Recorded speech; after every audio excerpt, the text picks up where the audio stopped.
Um, welcome. Let me turn this dang music off. Let's see. Do it. They do it.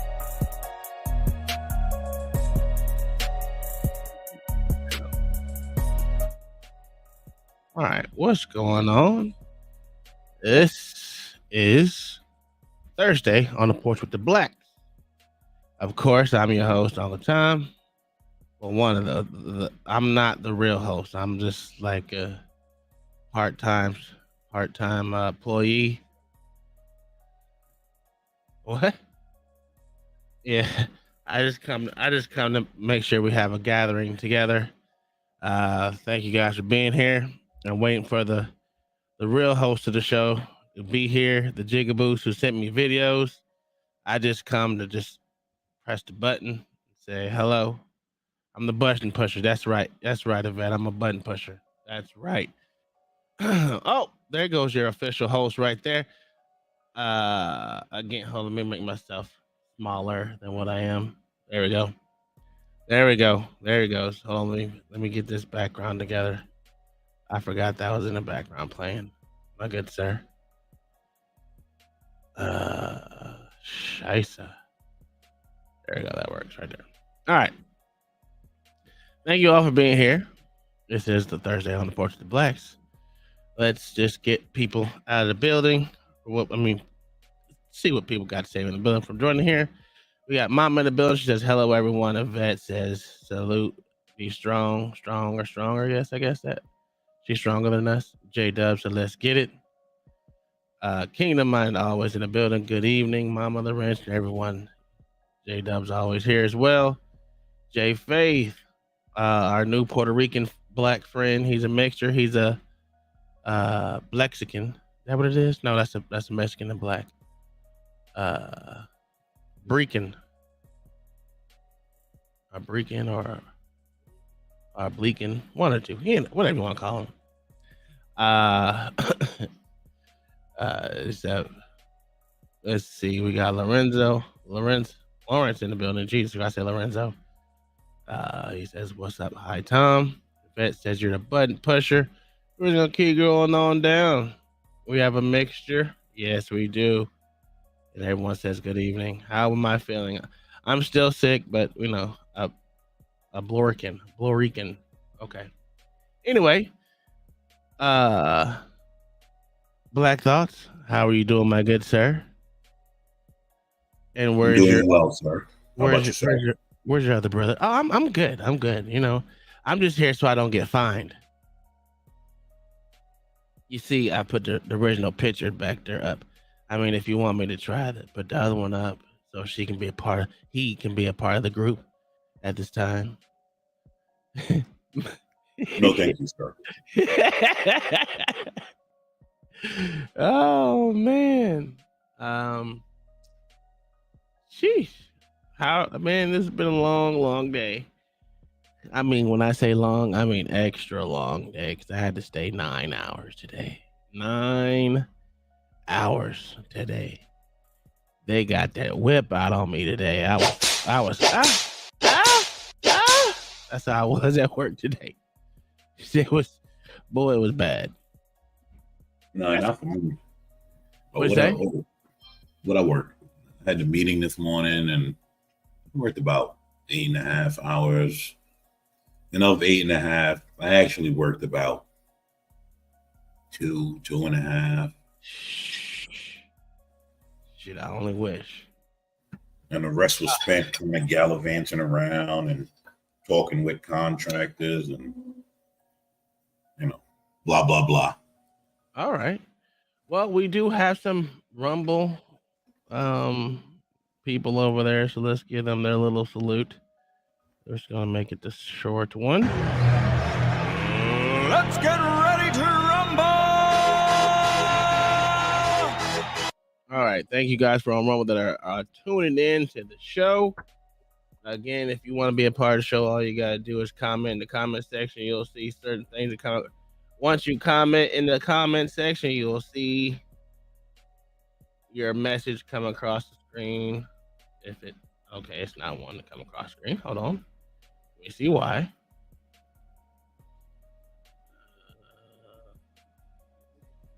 That's weird.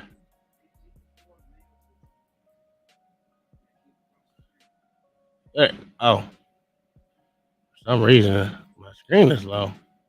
Ah, there we go. There you go. So it says, "Welcome to the show." And then we have Black Hillbilly 1664 says, "Good evening, folks," with the salute with the beer he wants to drink. So, there you go. Just comment in the comment section. It'll come across screen. I'll make sure we speak on whatever it is you say or a question that you pose. Um, just be a part of the show. Thank you for being there, and always enjoy the show. Black Thoughts. It is. Let me cut this goddamn. I thought I cut that music off, but I didn't. Obviously. There you go. All right. All right. So you uh and hold on. You wanted to open with one. Let me pause that one. All right, and then we got sheesh. We have this one. All right, and we have this one. And this one. All right, so okay, hold on. What's up, Lawrence? What's up, J Dub, Butterfly Jones, Mama, Yvette, everyone in the chat? Good evening, Kingdom Minded. God, dog, come on, dog. Stop being a dickhead today. Yes, sir, J Dub. We're talking about Claudine Gay. All right. Let me.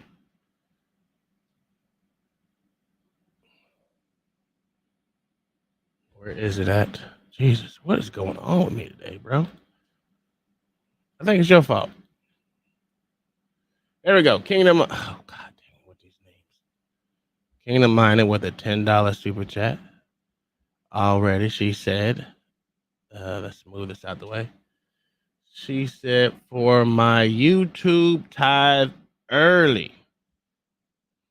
Where we at? Let's give her a round of applause. Go ahead. Thank you, Kingdom Minded. There At you the go. winch. Hello, ma'am. How are you? Yes. How's Yes. everyone doing? Okay, so you had one to open up with there. I'm over here eating too, so Okay, so anyway, Mayo had one I thought was actually pretty interesting that he sent me. Only thing is, I gotta read it. Kind of, it's kind of funny actually. To be honest with you, yeah, it's kind of funny still. There you go. Are you in the owning class, Tom? Owning? Yeah, I own a little bit of something. So You are privileged, sir. yes, so we have a Johns Hopkins publishes a diversity hit list where it's DEI chief. Yes, I saw that. All My white God, males, Christians, able-bodied people, and English cisgendered. are privileged. Yeah. So the real thing is right here. It says, "Happy New Year." If you're human, you're privileged. Is pretty much. Yeah. Welcome to the January 24th issue of the Monthly Diversity Digest. We're excited to kick off this What's month. going on, Lawrence? 2 events in celebration of Martin Luther King. We look forward to the 42nd annual MLK commemoration on January 12th. This year will be in a new location, the Chevy Chase Auditorium. Blase, blase, blase. Where do we go from here? Chaos or community? She should have said community. Noted engineer and physician May Jamison, or Jimson, whatever, I don't know, will be the keynote speaker. Jimson will share her career path and her experience with the first woman of color to travel to space. Look at these Negroes. Monday, January 15th, 2024, MLK Service Day. The participants can choose from a number of volunteer opportunities that are available January 15th through the 31st. Sign up here. Now, the diversity word of the month is privilege. You you people are privileged. All right, privilege is a set of unearned benefits given to people who are specific social group. When did that become the definition of privilege? Did y'all know that was the definition of privilege? This is what double speak yields. You can't engage in it with the Marxists, man. They take words and they give them multiple meanings, and then they make you seem as though you're crazy when you don't give the meaning that they want you to give in that particular time. They're untrustworthy, and you just don't engage in it. Yeah. The privilege operation on personal, interpersonal, culture, and institutional levels, and it provides advantages and favors to members of a dominant group at expense of members of other groups. In the United States, privilege is granted to people who have membership in one or more of these social identity groups. Wait a minute. But hold One- on. Pay attention, right? You knew this was going to go beyond white people. You knew it. Yeah. You knew that. It was only a matter of time. And here it Yes. starts. Okay, so if you're You know what? I was looking for this. I'm so glad you found it, because I was going to. Huh? Mayo found it. I saw it earlier today, and then I lost it. But it was on YouTube. Somebody had posted it, and it's insane. Look at it. It literally just covers people who breathe. So if you are, and I quote, if you're white people, able-bodied people, so if you're able to walk and get a job and think and breathe, heterosexuals, that's of any race or gender, including white, cisgender people, whatever that meant, males, Christian, Heterosexuals again. middle or owning class people. Okay, middle class or owning class. Damn, you're not even middle class no more. If you own some shit, so if you own a 1983 Buick LeSabre, right, you're a owning class person. Middle-aged people, damn, she's ageist as well. And people who speak the King's English. Guys. This Yes, sir. You're privileged. this is cultural Marxism. That's what it is. And they don't. And it's so funny. It's so insidious, and people buy into it.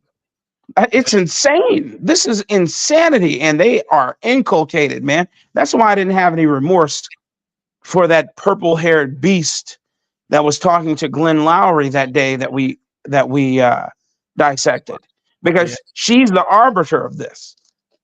Well, you know what's funny? Just like Black Thought said, look, pay attention.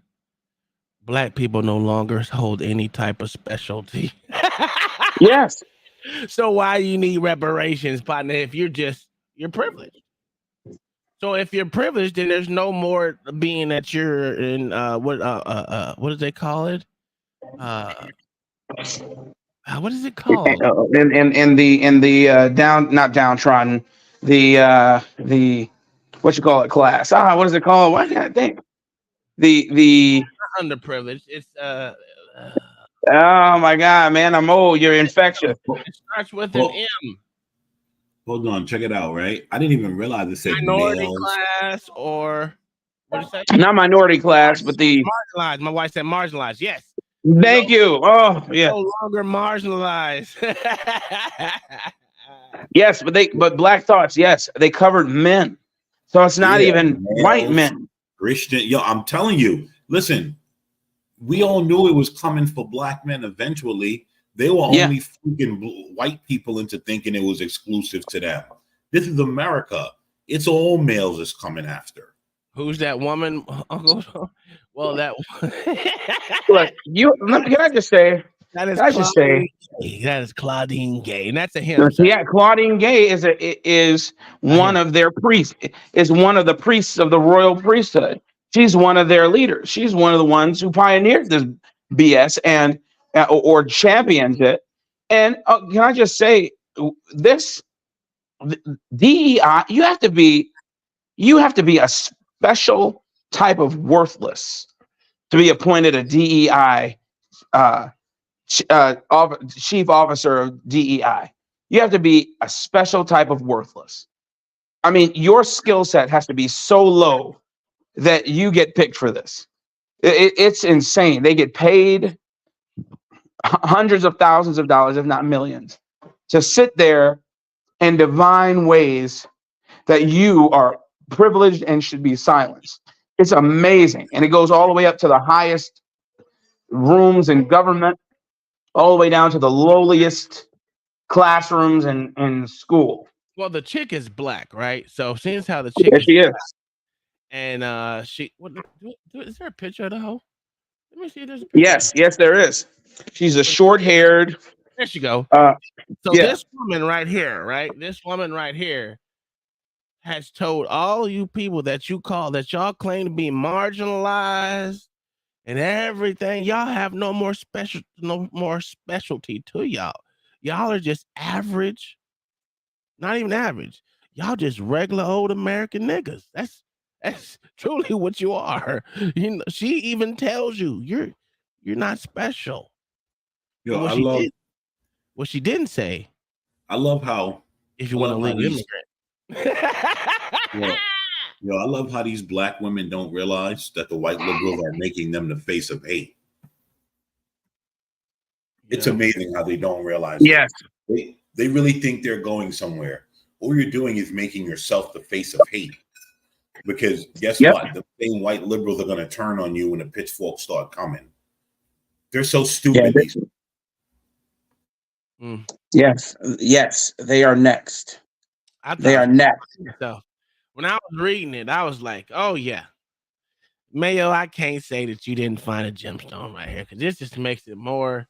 Matter of fact, I'm gonna make sure I keep this in my Rolodex, so when I go on Nice's page and these bums always talk about they marginalized and this and that, I'm wait a minute, no sir, oh no, according to DEI, you are no longer special, sir. You speak English, sir. You're not marginalized.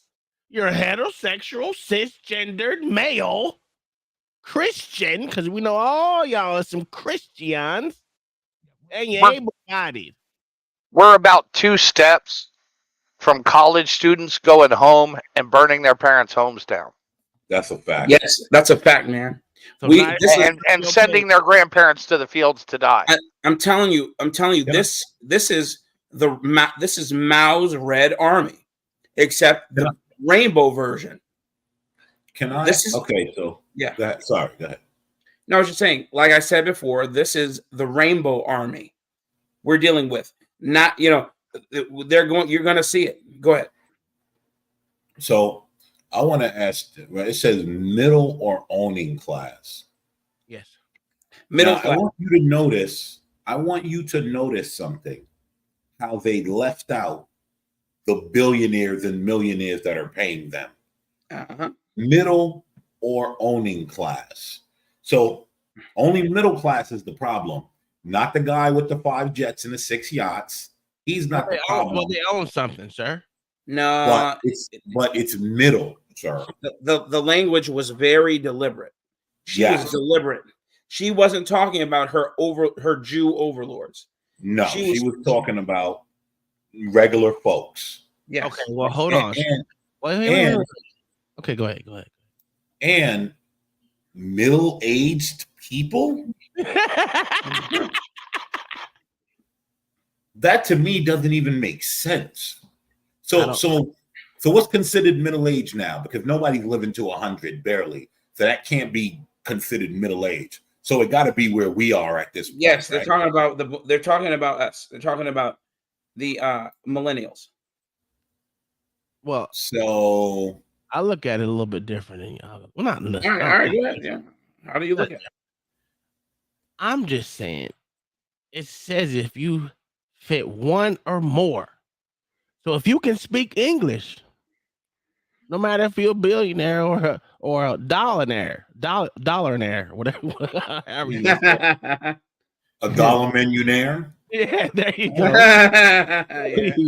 You feel you privileged. So it don't even if you are a baby, Okay, I 2 agree. years old and speak, you I are privileged. agree with that. I So agree I mean, that that's what she's saying. what she's saying is everyone's average.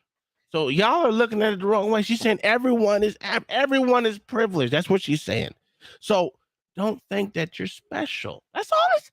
Y'all are not you taking away credit from what she's saying.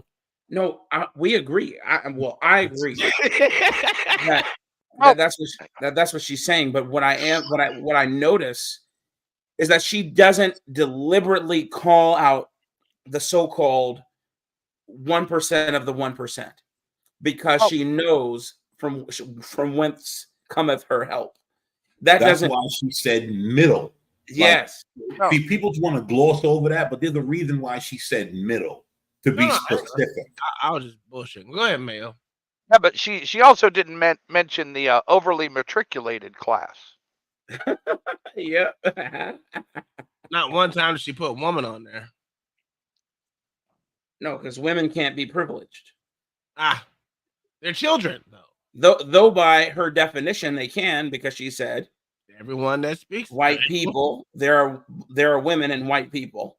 She said heterosexuals, there are women and heterosexuals. She said I'm wondering.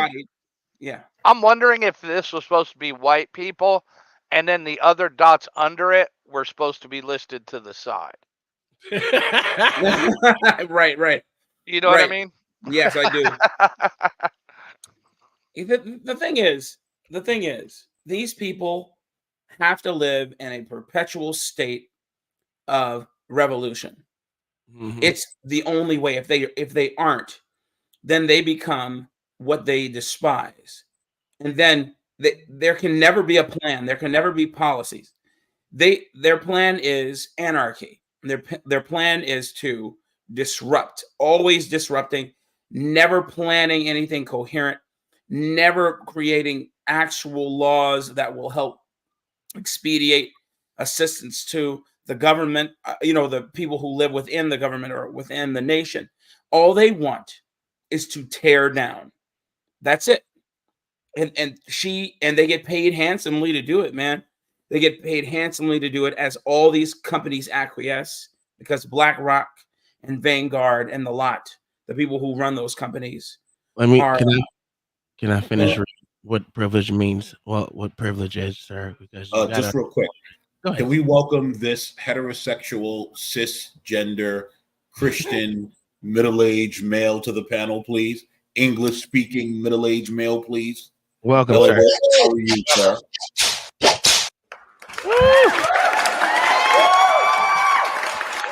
Y'all welcome for my presence on this panel. Oh, Jigaboos unite. Hey, I already told you what you are.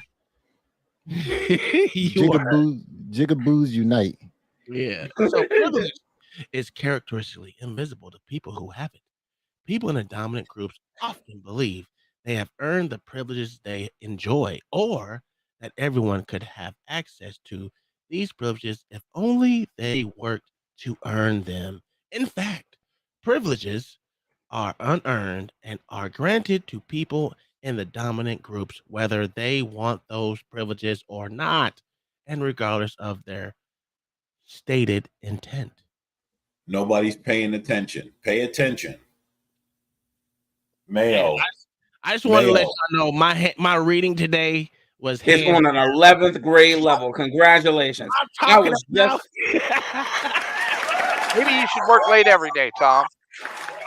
I was just about to say, man. That's a fact. Mayo.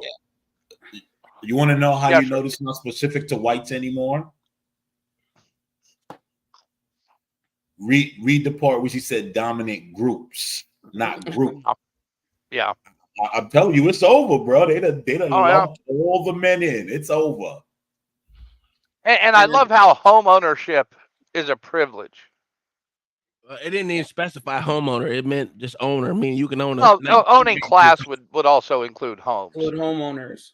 Well, yes. Because what they're actually talking about there is homeowners and farmers. Yeah. People who own large tracts of land. Yep. They're not talking about the rich. They're talking about middle class, true bourgeois, the true bourgeoisie. We're talking about us. So you notice, so pay attention. Notice how someone rich propositioned the mammy to go on and tell the world that your problems are because of regular people. Isn't it amazing? Yep, it's amazing. And they don't. Go ahead. It's the guy down the street. Yeah. It's the guy you work with. And you know what? You can do something about this because he's right down the street. Yeah. Go to his house and knock his door down and pull him and his family out and burn down their home. And let them know. Take your privilege. Yes. Take what belongs to you. I'm telling you, man. Maoist China, here we come. Y'all are talking very violent today. I'm saying this is what they want. They want you to have nothing. That's why they make it so difficult. I was looking, there's a law here in Texas where they have made it borderline illegal to own an electric vehicle. Now, don't get me wrong, I don't drive an electric vehicle. Okay? So I'm like, it doesn't bother me. It costs people $500 a year to drive their Teslas or any electric vehicle. $500 on the roadways in Texas. Now, if you register online, then it's $4.99. So $1 discount. They give you $1 discount to do it online. So that's all well and dandy for those who drive gas guzzlers, right? Yeah. Well, wrong, because we all know the direction the country is going in. No matter who's who's sitting in the Oval Office, they are trying to make everything electric. They've given the money to the Department of Transportation in this effort as they're building roads. Grant writing programs are contingent upon you creating roadways that can handle the extra weight of electric vehicles. So then what does that mean? The states start rolling out new laws.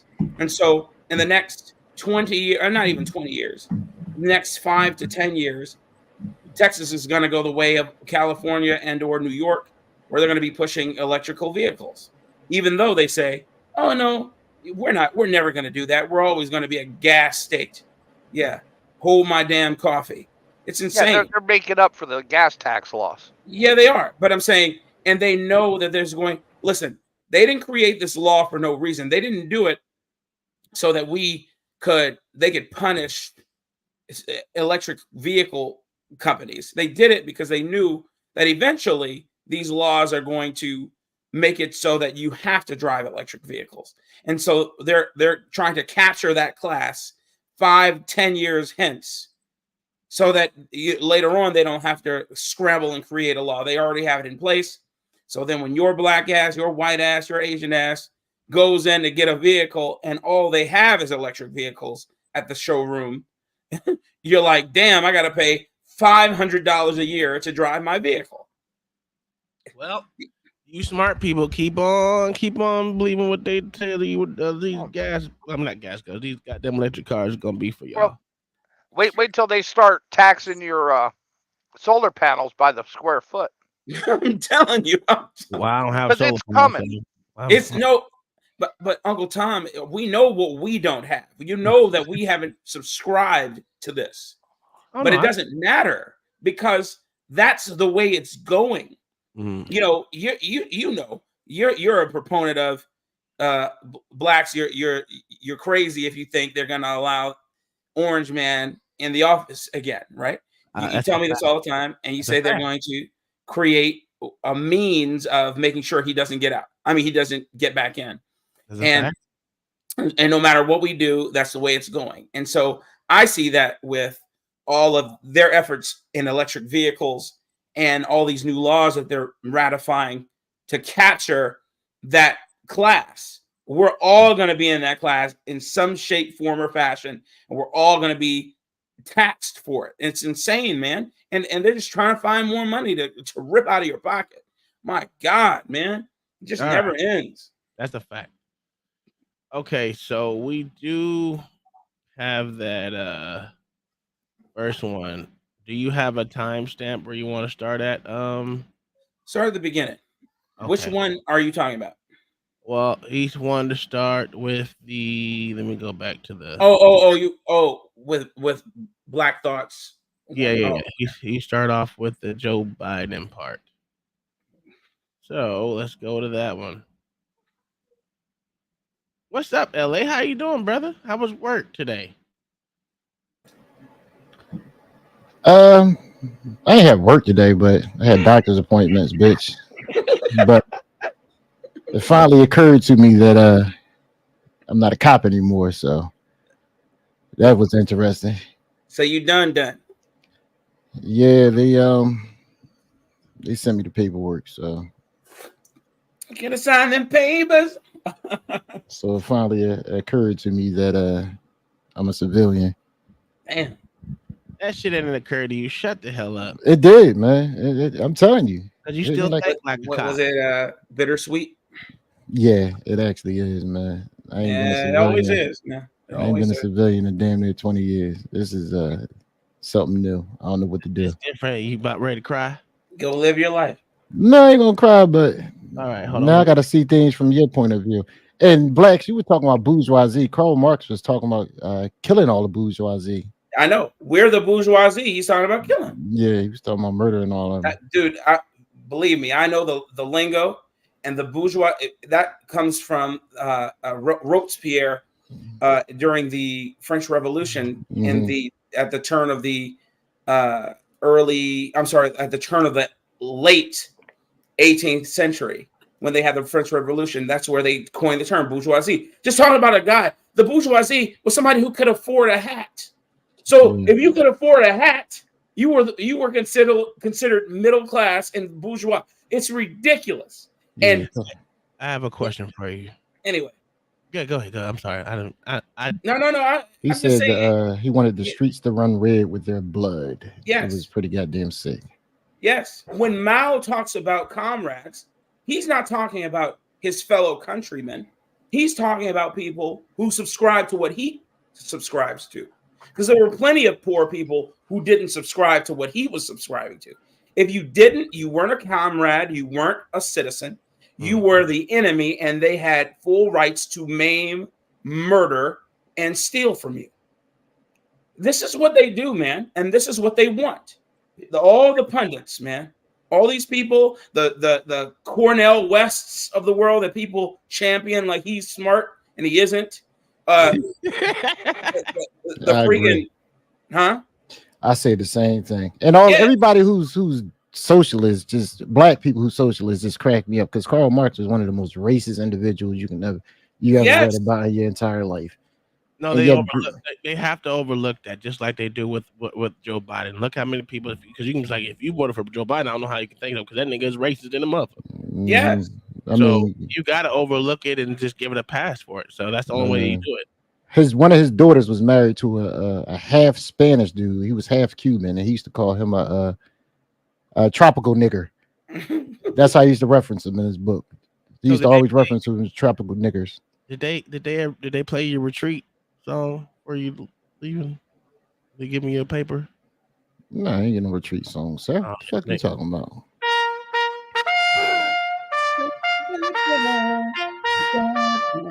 You lucky I can't play my glory song on here, because I'll hit that shit.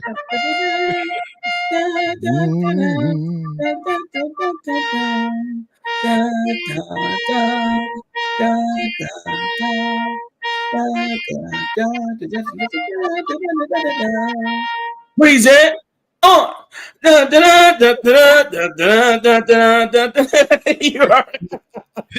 shit used to get on my fucking nerves. Hey, you remember when we all used to try and hurry up and run off the base before that shit? Boy, as soon as that shit going, you better, boy, that Hell 5 yeah. minutes notice, boy, I was driving fast. Boy, get me out We're here. trying to get out of there, and the police were right there waiting on you to speed. I'm like, come on. Because he Yeah, got man. park the car, stop, get out your car. Hey, yo, shit. I will say this. I do sometimes miss it. I don't miss the bullshit, but the spirit of core and the comrades I made, friends with. Yeah, I miss that. I knew you was a Marxist, sir. Yeah, I am absolutely full Marxist. He's a tropical nigger. I'm a tropical. I'm a tropical nigger Marxist. Anyway, Black Thoughts, man. Where are we starting this video? You just started from the beginning. All hail our civil rights leader, Joe Biden. That's a He fact. started. Hail. He started the civil rights. All hail Joe Biden. Hail. Sig Heil. Sig Heil. In October, I was invited to the National Civil Rights Museum in Memphis to receive. You better the not tell Freedom the story Award. again. Dude, is this your black story? I'm about to play it for y'all now. Hold on. Let's see if I can open this up. I was talking downstairs. I've spent more time in the Bethel AME Church in Wilmington, Delaware, than I have than most people I know, black or white, have spent in that church. Because that's why I started. No, I'm serious. I started a civil rights movement. I used to go to 7:30 Mass. That's how you know he's lying. No, I'm serious. Yo, I need some milk. I mean, they debunked this. Somebody give President Biden some milk, man. No, this is the one. No, this is the one from the hold other on. day. Let me hear this one more time. Listen, I'm So gonna play this it all the way good Catholic boy went to through. This time I'm Baptist playing it all Mass? the way through, and then I'm gonna run my mouth, okay? But I just want to hear it one more time. I promise you, I'm gonna be quiet. Okay, here we go. This is the one Here we from the go. other day. Hold on, He here we started go. the civil rights movement. Here we go. No, I'm talking about the story that he says his little black Internet is internet. in the Oh, morning. everything Joe Biden has ever said has been debunked. Really, internet? Come on, internet. No, that's not your internet. Don't do that. That's your graphics card. Why is my interneting right now? See, Biden done messed up my video, bruh. This is crazy. Downstairs, I've spent more time in the Bethel AME Church in Wilmington, Delaware, than I have than most people I know, black or white, have spent in that church. Because that's why I started No, I'm serious. I started a civil rights movement. I used to go to 7:30 Mass. He And I go to started 10 o'clock. civil rights movement. 10 o'clock service with the Reverend who was then running the church is now the bishop. She's a bishop, and I'm told your bishop had been there before in South Africa. That's where he is right now. The point is that I've been. Now look at this monkey in the back shaking his head. Yes. All right, so your president, our Yes, our I saw wonderful this the other president, day. probably the best president we've ever had in these United States of America, right? The best president that you or I've ever voted for. Now, listen, every time I talk about Biden, I gotta apologize because I voted for the fool. I mean, for the president. Because I was Democrat everything. I was blue everything. I know, and I'm even registered as a Republican. I've been registered as a Republican for the last 12 years, but I was trying to be a Trojan horse. That's how much I loved being the Democrat. I was saying I'm gonna sneak in, like the sneak attack, make them think that I'm about to vote red, and then, flip it on you. I didn't have a well thought out plan, okay? Because obviously this dude was a failure, 1,000%. Wait a minute. But Wait a minute. I'm so goddamn confused. That made zero sense. I would just skip over that part. I don't even know how that. So you was so if you was going to flip it on him, why vote for Biden? I'm so damn confused. Yeah, it didn't make any sense. He been making Republican videos for a while now. Yes, but then he he has. said he voted for Biden, but he was going to flip it on him. You know what? This sounds. It didn't make any sense. I don't know. I think he kind of might be trolling a little bit. Okay. I'll take that. Yeah, I'll take that. I think he might be trolling. I hope so, because he need to take that back. Don't troll like that. That's the dumbest thing I ever heard. Especially in this neck of the woods, nigga. You might get stopped the fuck up right there. Like, wait a minute, dumb nigga. What? I was gonna flip it on him. Like JP did last night. Yeah. Yo, you know, it is rough over, and I'm telling y'all. Listen, I'm gonna be honest with you. Let me tell y'all something. Let me. I want to do this real quick to the screen. These niggas in this here section over here ain't got no love for nobody. Hey, They run everyone away. and that is a mother freaking. I still say that was staged. I mean, Last night tonight. what do you mean last night? I'm talking about over here. I ain't talking about over there. That ain't my section. Oh, okay. That's my trolling section. Guys, man, they keep on compounding. It's crazy. I don't get it, man. And hold on, listen. It says You didn't see this JP is one over here last night. This is sir? one of Biden's. Hold on, you didn't see JP over here last night? Sir, you didn't hear me. You didn't see me put in the chat. This nigga. Okay, all right. Favorite lies, and he has so many. He has told a version of the lie many times. I've never heard him say this before, but they said he's told a version of it many times. This lie has repeatedly been debunked. In 1987, hold on, check this out. We're not done. In 1987, Joe Biden falsely claimed he marched in the civil rights movement and eventually dropped out of the presidential race. Hold on. Biden finally admitted he lied about marching in the civil rights movement. Here we go right here. Here's the video of him saying that. Hold on. When I marched in the civil rights movement, I did not march with a 12-point program. I marched with tens of thousands of others to change attitudes. Mine, and changed attitudes.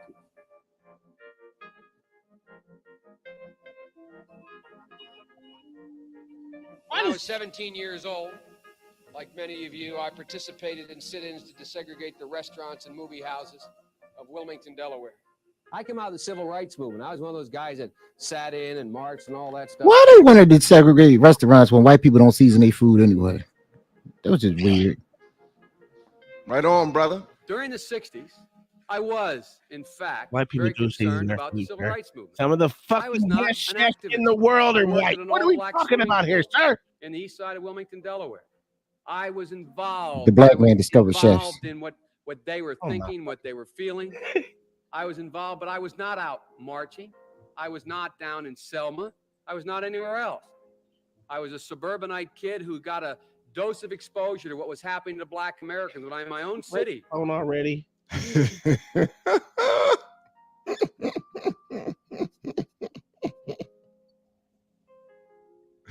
When I was a teenager in Delaware, for real, I got involved in the civil rights movement.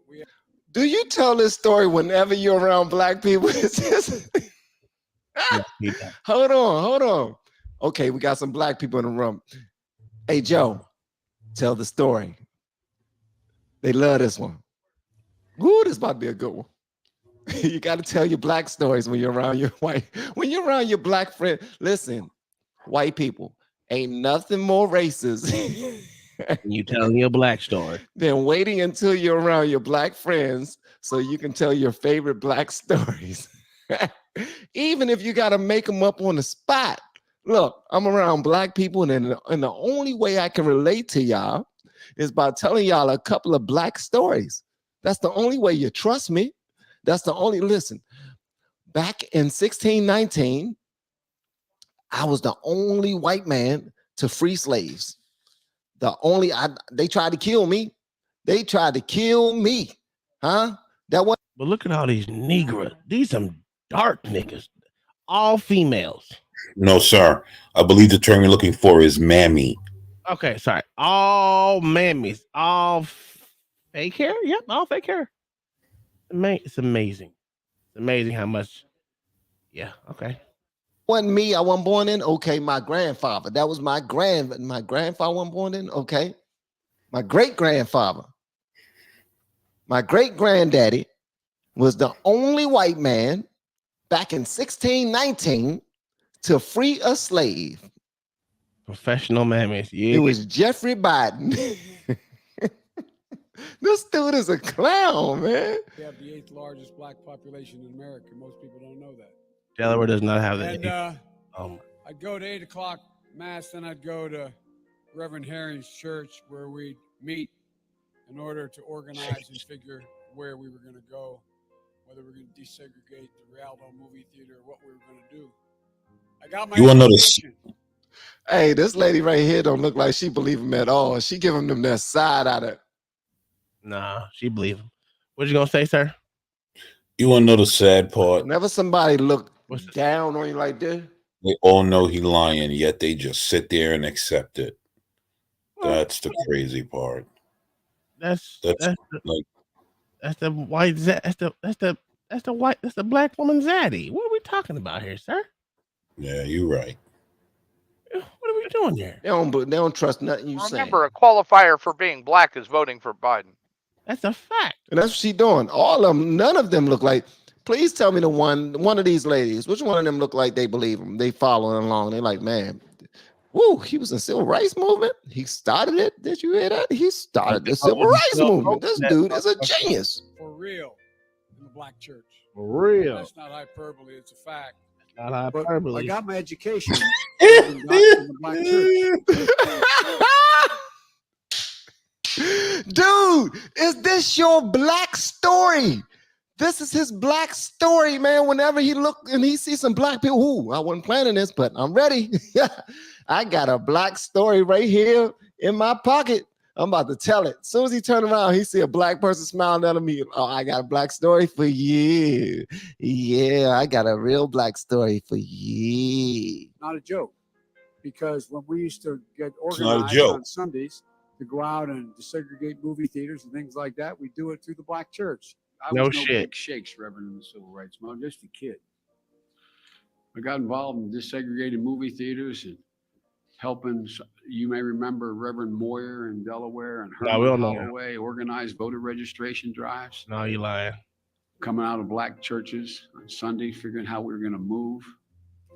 In October, I was invited to the National Civil Rights Museum in Memphis to receive a thing when I sat in. Oh, Lord. Bruh, how many times you going to tell this story, man? This is sad. This is his favorite black story, man. I love it. And by the way, next to two Jewish rabbis getting ready to go out and desegregate movie theaters in Delaware. Hey, thank you for desegregating movie theaters, President Joe Biden. I appreciate that. I knew I voted for you for a reason. Nick. I don't think Trump ever desegregated a movie theater at all.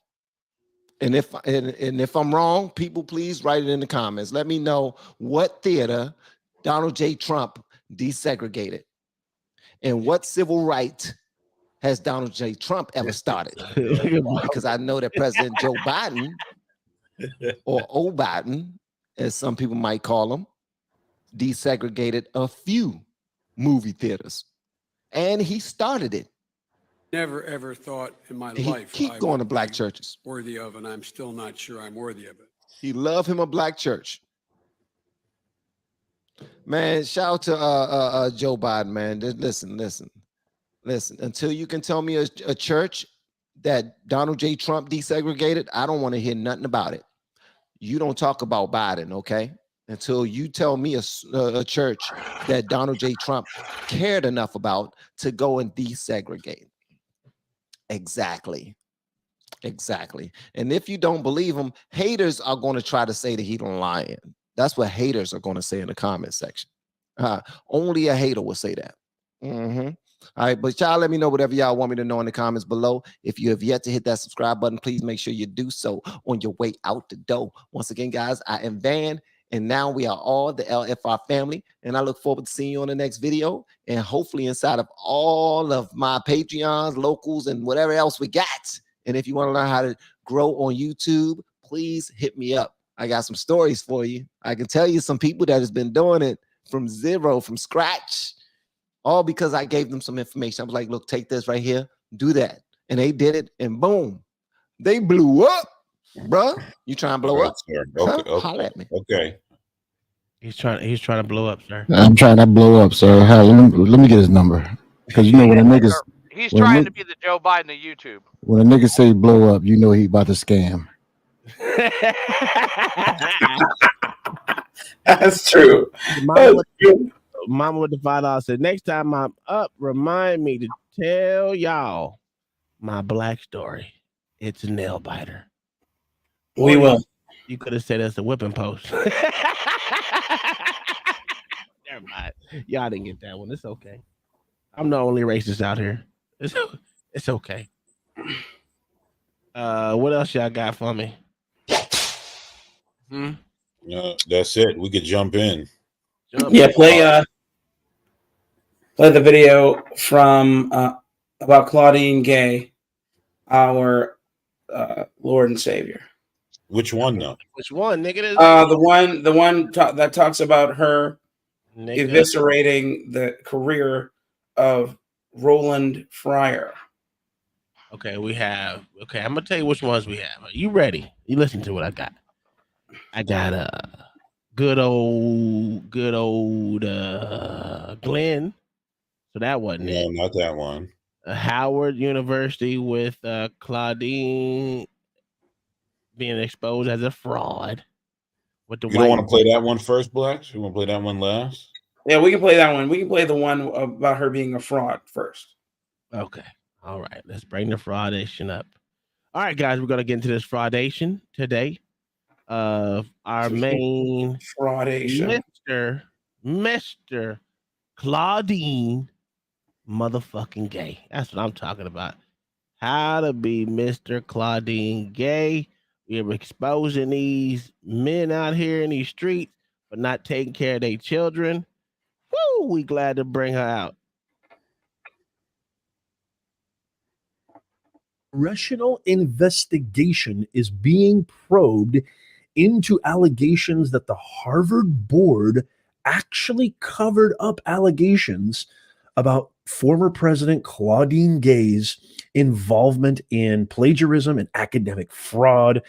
There are some very telling letters that were sent by the Harvard board that we're going to go through right now. This is breaking news, January 9th, 2024. I'm breaking this right now. This just came out in the New York Post, where they received these kind of aggressive, threatening letters from the Harvard board's attorneys claiming that you cannot print this stuff. They were threatening a lawsuit if the New York Post published anything about the allegations of Dr. Claudine Gay's alleged fraud. And so this is really, really important because two things. Number one, these letters could prove that Harvard knew about Dr. Claudine Gay's fraud and academic plagiarism and covered it up, as well as threatening the U.S. public's right to know under the First Amendment, freedom of press, threatening to sue, threatening with their power brokers that if they published anything that alleged or anything that defamed Dr. Claudine Gay outside of their investigation, which is kind of suspect, that they would threaten the New York Post. They were threatening the New York Post with a lawsuit, which when you come from a huge governing body like that, which is headed by Penny Pritzker, these are billionaires playing billionaire games, the New York Post couldn't stand a chance. So we're going to look at this article together, as well as we're going to look at the two letters that were sent from Harvard attorneys. And I'll give you my take kind of towards the end of this video, and then I'll pass it on to you because I can't wait to hear what you guys think. Let's jump right into it. So this was published today by Isabel Vincent in the New York Post, and the title of the article is Harvard Board Facing Probe Over Claudine Gay Cover-Up and Censorship Demands. I will leave a link in the description of this video as well as the pinned comment so you can check out this article in full. I implore you to do your own due diligence, do your own research as always. And I can't wait to hear from you guys. So you can see here that this was published today, and Harvard's powerful governing body is facing calls to be fired in a full-scale congressional investigation into how it covered up allegations that University President Claudine Gay was a plagiarist. So this is really, really important to understand. Can I say something real quick before we get all the way deep depth into it? Her downfall, her exact downfall Talk about the small hats. No. Hell no. Her downfall was going into Congress, saying all the dumb shit she said on it about talking about the small hats. Sure, yes. Saying how, Mm-hmm. yeah, that was No, her no, no. downfall when she It went to Congress. wasn't. It wasn't talking about the small hats. It was essentially to them denying the small hats excuse Yeah, me, that's what I mean. denying the Holy Landers their humanity. That's what And I the fact is, the majority of the large donations come from that group. Yeah. Sir. You're about to see. That's how dumb she is. You can't make that level of stupidity up. Well, she's an. You know what? Continue. And because this is like fraud at a whole new level. Yeah, look at that one. And it involves the highest and this is Elise Stefanik, the representative from New York, who's going to be heading the investigation. Claudine Gay resigned, as most of you guys know, on January 2nd. Pitt Pritzker Corporation used lawyers to issue 2 bullying letters to the Post. We're going to look at that right now. During a weeks-long campaign to hide the truth that Gay was credibly accused of plagiarism and stood behind false claims. Okay, this is really, really important. Okay, that Gay was credibly accused of plagiarism and stood behind false claims that Gay was innocent before the administrator had ever been investigated.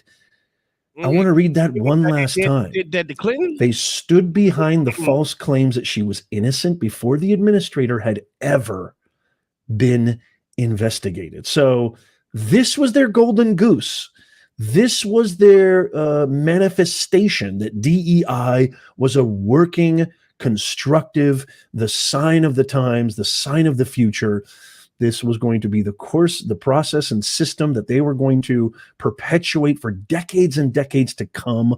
A lot of people are now predicting that 2024 is the year that DEI finally ends and it's abolished. I'd love to hear from you guys. What do you guys think? I have a video on DEI as well. Harvard first threw its weight entirely behind Gay in late October when the Post first asked the university to comment on a series of allegations that its president had passed off other academics' work as her own throughout her career. The Post is publishing the threatening letters sent by Harvard's attorneys, the bare-knuckle firm Claire Locke, today in full. And that right there is billionaire Penny Pritzker, who leads the Harvard Corporation. She is under pressure to resign after she and the board used every avenue available to cover up Claudine Gay's failures. And so you will see here, this is what's really, really important. They show Harvard's cover-up campaign in action in October and November. Harvard used its bullying lawyers to falsely claim on October 27th that the example of Gay's work we asked about were both cited and properly cited, and that allegations of plagiarism were defamatory falsehoods, in effect clearing Gay before any investigation could take place. Why would they say defamatory falsehoods? Why would they back her up with zero independent investigation or any investigation done on their own accord? Okay. I have worked at tons of different universities, both private and state, and over the last 2 decades, and I'm telling you, they are so by the book. They are so they do not deviate from protocol because of liabilities. It is the most bureaucratic, nightmarish system on planet Earth. There's so much red tape. This doesn't make any sense at all. Harvard and President Gay stand together in their determination that the proposed article must not be published, said the October 27 letter sent by Claire Locke. And here's a copy of that right here. I'll leave links to this entire article in the description and in the pinned comment.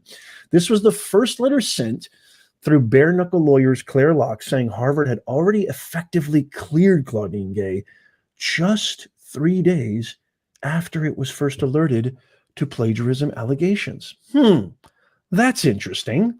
In a second letter from the firm, dated November 7th, lawyers from Harvard and Gay claimed we have conclusively rebutted with evidence all the false allegations of plagiarism that have been presented to date.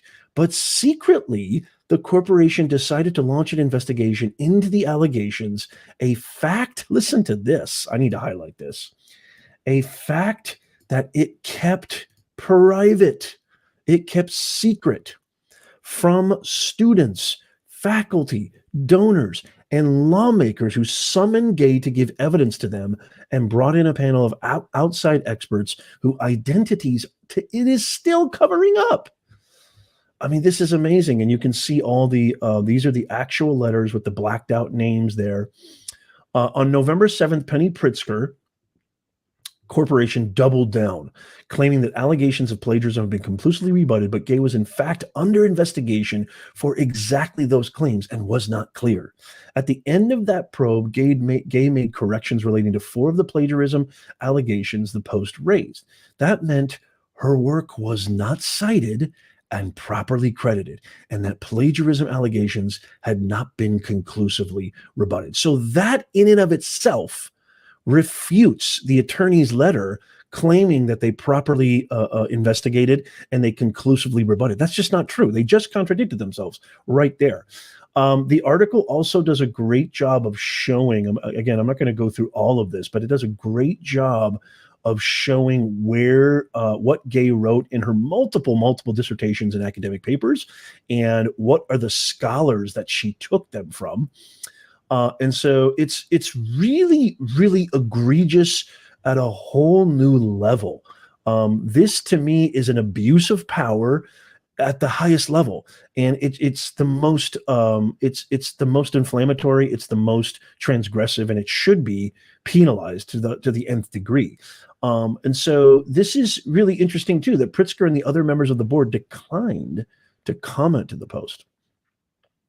Harvard spokesman Jonathan Swain, a former Democratic Party operative, also declined to comment. By the way, Penny Pritzker, this is really, really interesting. She is a scion. She's a billionaire, first of all, whose brother, J.B. Pritzker, is a Democratic governor of Illinois, also President Biden's special envoy for Ukraine's economic recovery, putting her in charge of tens of billions of dollars in aid to the war-torn country it is spent. So let me just look at you guys real fast. So what does this all mean? What is happening here? Some questions I want to pose to you. Why? Why would you claim that you had done a proper and thorough investigation, that you conclusively refuted all allegations, and that you conducted a proper investigation when it's obvious that none of those are true? Why would you claim all that? What are you hiding from? What are you trying to cover up? What does this mean? What are you trying to do? Why not? Why this such a deviation from transparency and honesty and ethics, which is what the university system is supposed to personify ad infinitum? You want to talk about inconclusive? There is so many holes in their claims. Why do you send threatening letters to a news organization if they publish anything? Which, by the way, the New York Post did not aim to out Claudine Gay outright initially back in November and October. They were just raising questions, much like I hope I am doing here too, just trying to raise questions. You have to ask yourself these things. This is the epitome of critical thinking. Looking at author, purpose, audience, looking rhetorically, what kind of words, what kind of language is being used? Who are the principal actors? What are their agendas? What do they want to convey? What are they trying to perpetuate? What kind of ideology, philosophy, what kind of agenda? I mean, these are things you need to ask yourself. And so I believe this just makes things even worse for Harvard. It makes things even worse for Dr. Claudine Gay, who is still retaining her faculty tenure position, head of the department, making $900,000 a year after the fact that she... Wait a motherfucking minute. Wait a mother... Where you at, bitch? Come here. Let little daddy hold something. What the fuck is we doing here? Let little daddy hold something. $900,000 a year, sir. Are you a Holy Lander, sir? Shit, me. Let little Are daddy you a hold Holy something. Lander? Hell yeah. What I look like? If you're not a Holy Lander, she doesn't want you, sir. Fuck. Damn. Resigned, which is an admission of guilt, even though in her letter of resignation, she didn't admit anything of the sort. She blamed it all on racism. Of course, she blamed it all on the race card. This completely diminishes their ethos and credibility. This is conclusive proof that they were doing everything in their power to cover this up. Because as I was kind of alluding to earlier, I kind of jumped the gun. I apologize. Yes, sir. The same people that got her up out of that position is the same people that's telling her to blame it all on the race card. Probably. That's the I funny don't part. That's what the up, funny BM? part. Yeah, that shit crazy. Right, I'm still over that 900,000. What the fuck do you do to get $900,000 a year? Keep a grift going. Be a black bald-headed bitch. God damn. All you gotta do is be a black bald-headed bitch that make white people feel bad. A black gay bald-headed bitch. I was wondering what she's a fag. I was wondering this the whole time. Oh, you just gonna say it like you didn't say it, huh? No, she's not gay. She's married to a Holy Lander. She married to a white man. Yes, a white Holy Lander. I figured that. She I looked thought like she the was type. a man. Oh, I'll take that down. I disrespected her. She married. I ain't gonna lie to you. I grabbed that booty for that 900,000 now. Man, you ain't lying, dog. $900,000 a year. Oh, house husband 2024, baby. Put my title up. You don't know what you talking about, sir. Fuck what you saying. You want your title up, sir? I'm sorry to disrespect you. My bad. Here we go. 900,000. There you go. I got mine on there too, but mine's underneath there. That's a fact. Real title. Yeah, house husband 2024. That's a fact. We do what we gotta do to get this money. They laughing. They don't understand. We do what we gotta do, Tom. Get this paper. Shit. We ain't gotta work every day. We just take care of them stupid ass kids. Fuck out of here. Yeah. What's wrong with y'all? Time for y'all to get out and get this goddamn money. Duct tape to the wall and go to the bar. That's a fact. Boo, did you bring me home some Red Lobster like you said you was? The fuck? Yo. I'm wearing the apron and everything. Fuck out of here. Y'all know what y'all doing. He said he's washing toilets and cleaning. That's a fact. Scrubbing the shit. I do it now, and it's just me. 900,000, sir. That shit is spick and span. Diversity, equity, and inclusion. When there is zero diversity, there is zero equity, and there is zero inclusion. This is a $1 billion fraud system. People are capitalizing. I'm going to come up with another video showing what's happening at the University of Michigan. Holy macadamia nuts. Stay tuned for that. Exposing the sham that is DEI. It's like shocking. I'm still trying to kind of catch my breath here because this just happened today. And so I'm deeply saddened, but I'm also I said I was shocked, and I'm going to contradict myself here, but I'm really not that surprised. Much like Mark Cuban perpetuating this idea of DEI, which I don't think he believes a word, which I talked about in a previous video, his battle with Elon Musk. I feel like, and then you've got a video now going viral of Michelle Obama talking about she's frightened for the elections. This narrative of at all costs, we're going to perpetuate this philosophy, even though there's a mountain of flaws, even though there should not be this much funding put towards this. There should not be this much consideration put towards this because it hasn't been thoroughly. I hate people that take a hard breathe through their nostrils and you can hear it. Trump do that shit. Yo, I hate that shit, bro. Yo, you know what's funny? It's because his mic. First off, he has this the blocker right there, but it doesn't sound like He doesn't. Yeah, it doesn't sound like he got his filter on, his S filter on, and all that shit, and his pop filter because it's popping a He lot. said, "I hate when motherfuckers take a hard breathe." They do. Like, so they breathe in through their nostrils and they do it mad hard and shit where you can hear it. Like, ridiculous. But Joe said that's coke boogers, coke booger boy. Yeah, that's crazy. I don't know, man. Hopefully he tested. It hasn't shown any data or results or analytics to prove that it actually works.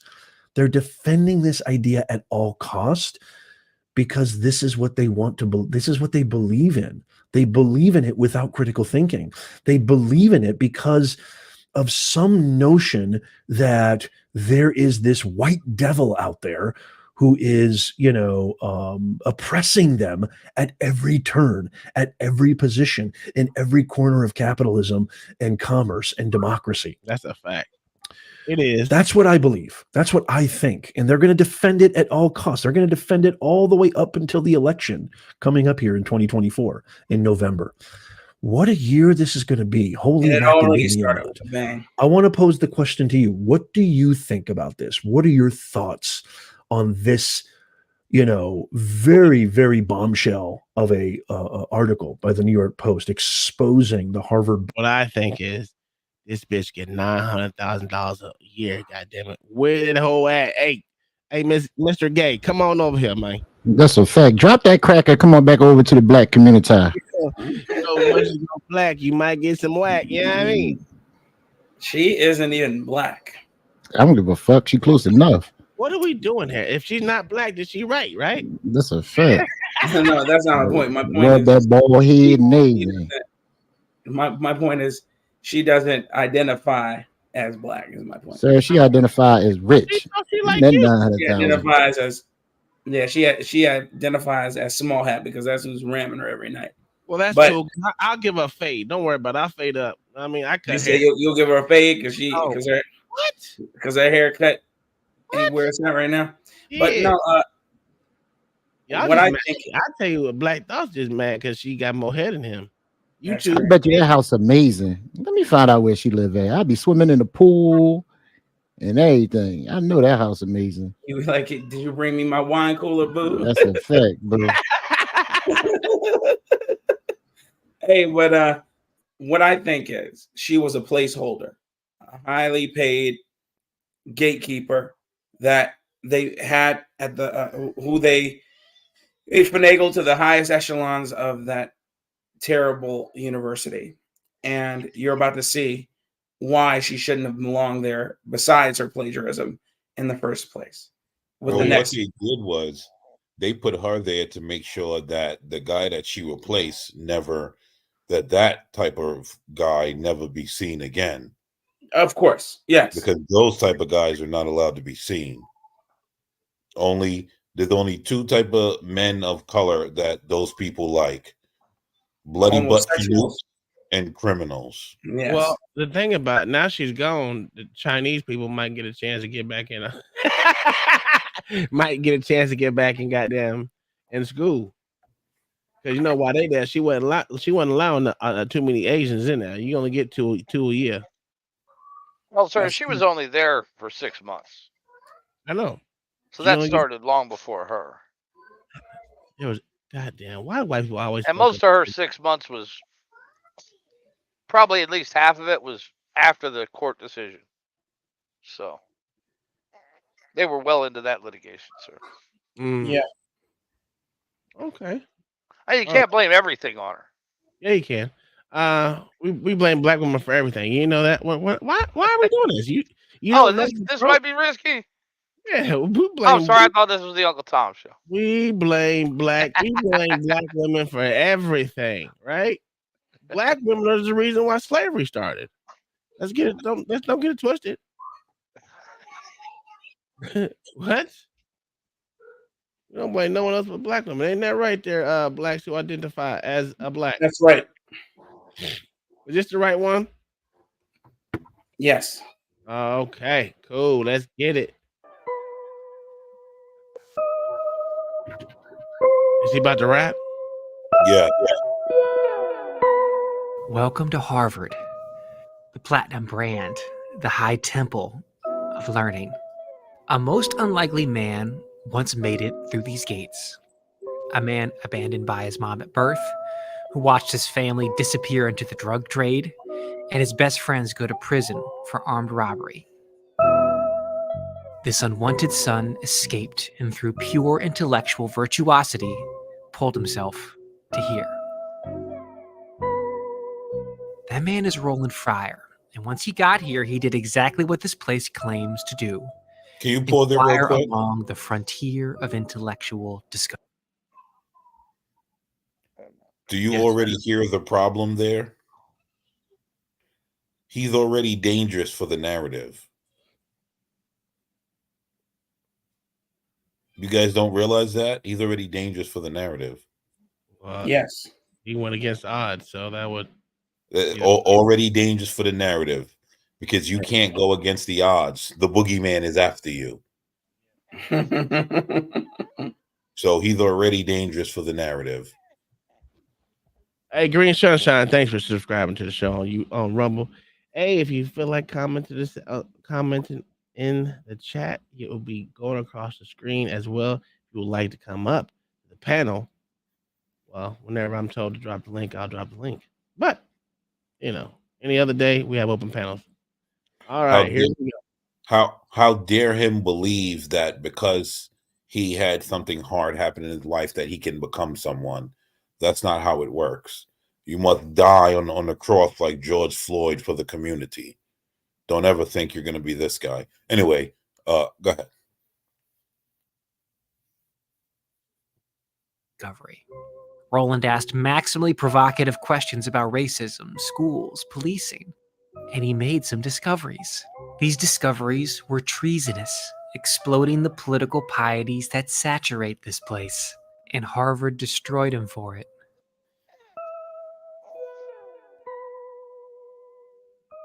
I love this guy. What's happening to him is a freaking travesty. This is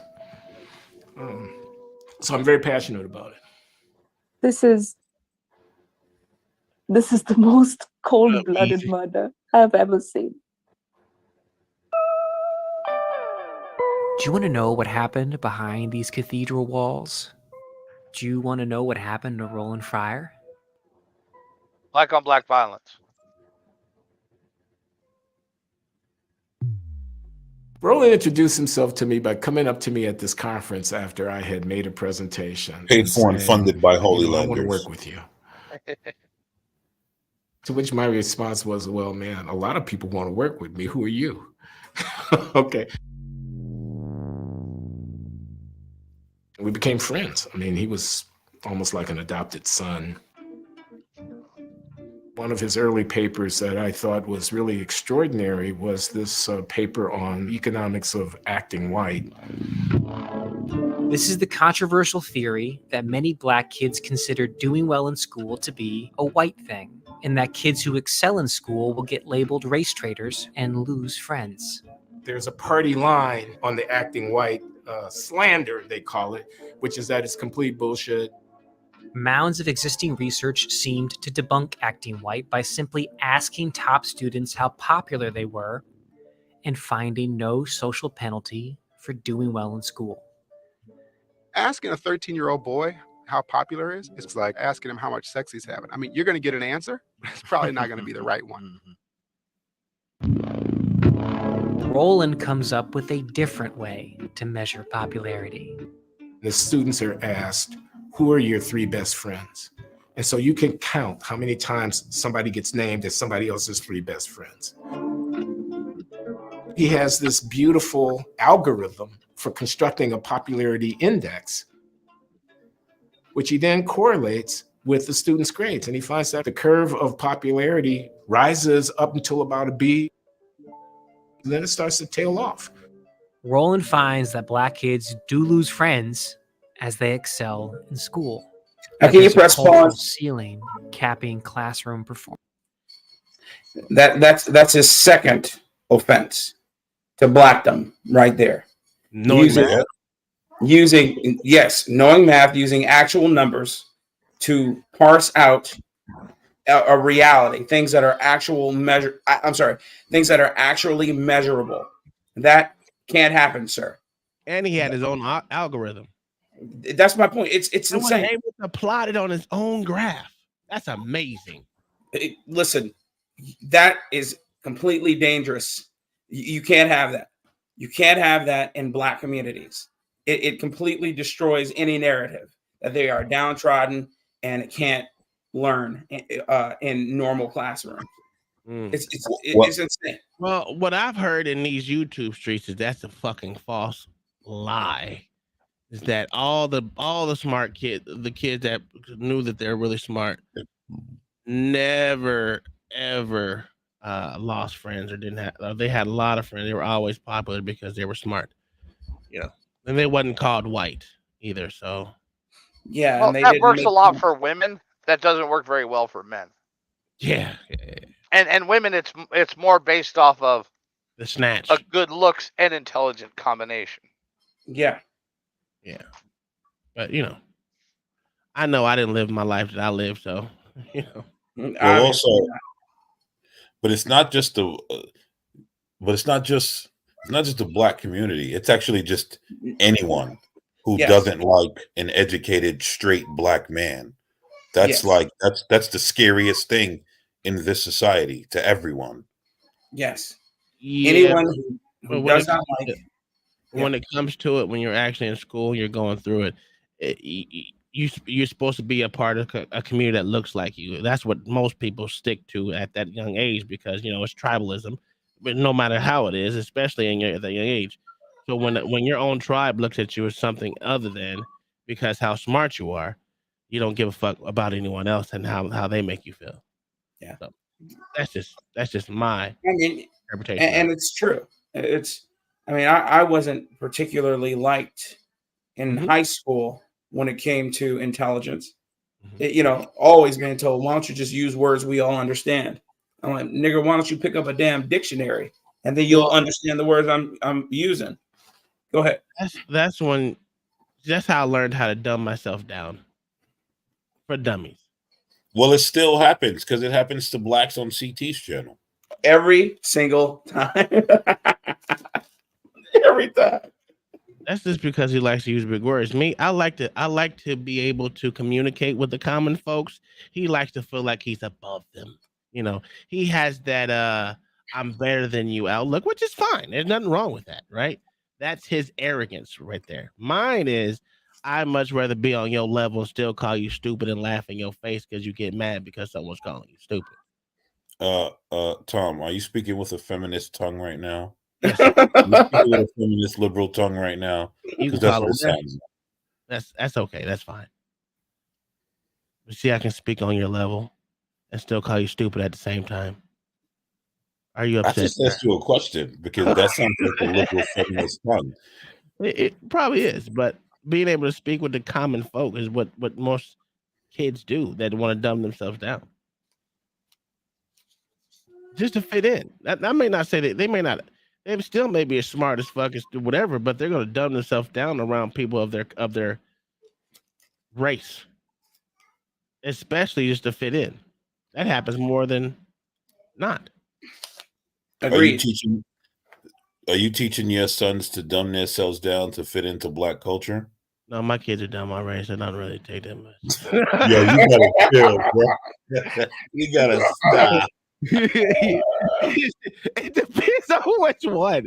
And none of my kids fit into Black culture. Even LA heard she's like, you got the whitest kids. Hey, yo, you sure do, but that's good. Ain't nothing wrong with that. They got Black friends, but they have, I don't know, shit. They're just like me. Fuck it. We rock with everybody. And I don't give a fuck about just having Black friends. I think that's just selling yourself short. I went to a high school that had 99.9% Black. Period. No, that's insane. I'm just saying, inner city Chicago. That's what it was like, and every single one of those niggers up in there were dumb as fuck. And it wasn't because they couldn't learn; it was because they chose to be idiots. They chose to engage in debauchery, and they chose to dumb themselves down when it came to, to forego opportunities given to them because of their situation. I mean, money was being thrown at these people, and they just didn't want to do it because it was either not cool or they'd rather go smoke, all types of nonsense. What they used to say, I can't play that white ball. Well, the thing is, brother blacks who defy. Here's what you don't understand: they were only being black because that's what being black is, sir. Very true. Very so true. They, so anything else is being white. So I mean, just saying. You have a point. All this to say that this gentleman here was he murdered for real? No. Just watch it. Just watch it. You'll see. I don't know. Okay. The point that I'm making is this guy was a liberal's wet dream when it came to achievement, but that's only in theory. They only want that in theory. They don't want it in practice. They want charlatans in practice, but they like the idea of him, and so that's why he was able to attain the heights he attained. They liked to have a smart Negro until they realized the smart Negro, especially a smart Negro male, is actually smart and doesn't avail himself of the stupid buffoonery. All right. But blacks, that's why it's always a woman, because she can be a puppet. Yes. Like they know the males that they can and cannot control. That's why it's always either bloody butt males or women. Bloody butt males.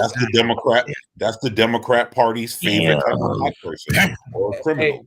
Hey, what do you say, Black Thoughts? What do you say? He said, you don't want me. He said, let me go ahead and give her the sand dick and then send her right back to you. And send her back to the black community. Yo, he's out of line. He's right, though. Performance. A lot of times we don't talk honestly and openly about the things that are hindering blacks in America. And that's what I'm all about, frankly. These things can be studied scientifically, and we have to do so to make progress. Roland is originally from Daytona Beach, Florida. Right after he's born, his mother flees the state. He won't meet her until he's 20. He's raised by his dad, a gambling-addicted alcoholic. Roland learns to drive stick shift, picking him up from jail. In high school, Roland falls into small-time crime, stealing clothes from department stores and selling off the loot from his bedroom. A .357 Magnum sitting on his lap. He's recruited to college on an athletic scholarship and happens to drop in. Boy, he got the story and everything. He's instantly mesmerized by the data sets and clean equations. Mm-hmm. Eventually, he studies under Steve Levitt, the Freakonomics phenom. He learns the craft, how to deploy these tools to crack open the world and reveal hidden truths. And the truth that matters most to Roland is how to fix schools for all the other young Rolands in the world. It wasn't until I got involved in education I heard about the cardiac test. You'd walk around a school and they would say, we have a new program, after school program. I'll say, oh, that's great. Does it work? And they would say, yeah. And I said, well, how do you know it works? You can feel it in your heart. Maybe.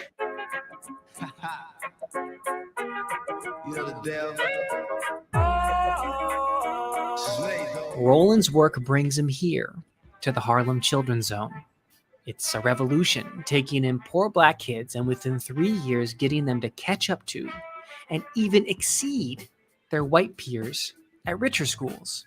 We really got to think about this gap here. Can you pause it right there? There's like a white-black gap going on. Oh, look at him speaking to all these white folks. Do you see all the egregious offenses that he is bestowing upon those that label themselves liberals? I don't know why he would. They ain't gonna give a shit. Matter of fact, they gonna tear him down. He took black kids and educated them? What? I mean, this guy may as well be Little Mustache Guy. And And what he proves is this gap that so-called exists only exists in the mind because of the lack of tutelage. They don't teach your children in public schools, period. Inner city especially. They don't teach them. And that is what he's proving. You know, it isn't that we need more money. We need more money now. We need it. White people have all the stuff. Who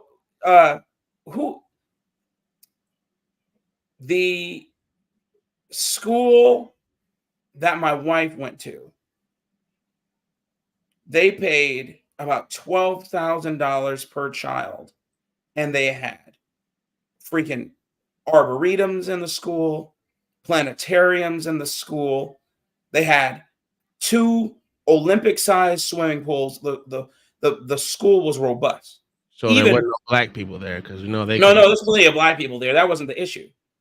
The issue was they were actually putting the money that they were spending, that they were taxing the people into the school. Yeah. Whereas in Chicago, on average, they were spending $21,000 to $25,000 per head, and not going nowhere in the school. No, all the schools look like shit.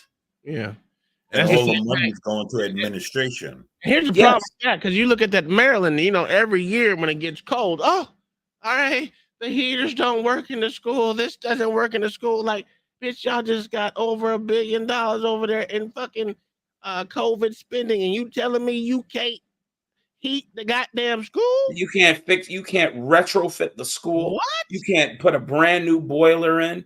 They don't do it. They don't, and that's the thing. It's sickening, bro.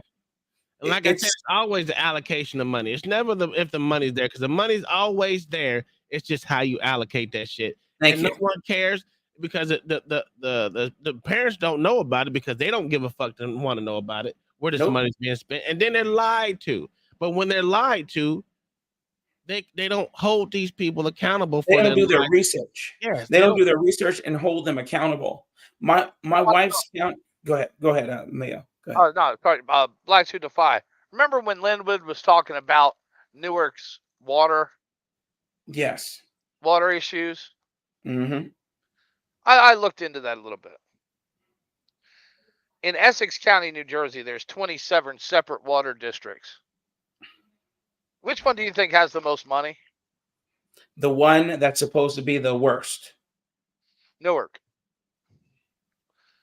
And they were the last ones to change out their pipes. See? I'm just saying, you can't make the Bureau. Look, they fill up their coffers. And after they fill up their coffers, they will throw a couple pennies at the issue. And then say, you should be happy with that. You're lucky you got that. We didn't have enough money for it anyway. Because they use it all as slush funds. That's the problem. Most people know they're using the shit as slush funds. So that's the biggest thing in school is slush fund money. Schools and motherfucking if you really want to get technical, slush funds is also going into these wildlife refuges. They barely put money in the wildlife refuges. Say that again. Uncle Tom, would you say that again? Much money. But it's a slush fund that they use to where they can go hide money. Yes. If you don't look into it. No, I know you're right. And look, and then they'll stick their federal on you, their federal game warden on you. Yeah. Yeah, it's insane. But that's my point. This guy, Roland Fry, eviscerates the stereotype. So he started off good, right? He started off good. He carried guns, stole from Dillard's. His father was, I'm telling you, his father was a drug addict and a drunk. His mother left him. He wrote all this in his entry paper to Harvard, guaranteed. Oh, probably. Oh, okay. Yeah. He wrote it all. You know that for a nigger to make it into Harvard, that's all you need. All you need to do is write a paper that says how downtrodden you are, and they will pick your ass up like a shiny penny in the sun. They're going to come get you and put you right in the school. Hey, Black, and look, I don't want to brag. Yeah. But I got accepted to Harvard. You aren't the only one, sir. But here's the thing. I don't want to brag though. It's they have a good football team, so I didn't go. I didn't go because it was expensive as hell. But here's the thing. But had I anyway, that's neither here nor there. But the point that I'm making for sports, sir, besides Jeremy Lin. All I'm saying is he checked all the boxes, and they thought he was going to be a like Black Thoughts eloquently put, they thought he was going to be one of the two classes. Either I'd have felled out if I took that shit. We probably would have. He'd have been a bloody butt boy, is what they thought he was going to be. Ooh, not me. No, I'm talking about Roland Fryer. Yeah. I'm not sure why you guys can't actually achieve. He starts piecing together a 5-part formula for the zone's success, and he finds that a central piece is aggressive human capital management. Economists speak for the practice of firing tons of teachers. Yep. You ask the teachers, what do you think you need to educate these kids? And we got answers like, well, all we need is smarter kids. I said, all you need is a new job. There you go. The zone's formula is simply operationalized common sense. Revolutionizing schools won't require a revolution. They needed extra time. If you're behind, you either got to spend more time or ask the white kids to please take Thursday and Friday off. Small tutoring groups, they used data to drive instruction. They had high expectations and they took no excuses for failure. The highlight of Roland's youth were summers spent with his grandmother, a Florida grade school teacher. And she notices what he notices about this formula. I talk to my grandmother about every other day. She lives in Daytona Beach, Florida, very close to here. And I told her the 5 things. And we're family now. I'll just tell you what she told me. She said, baby, they pay you for that shit.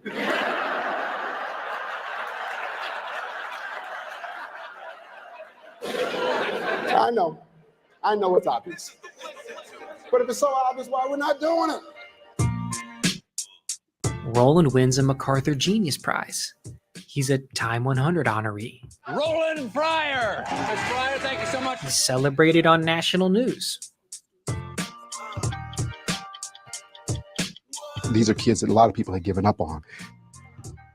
This success showed that it's never too late. Roland, the unwanted son, becomes the first African American to ever win the Clark Medal, the prize for the top young economist in the world.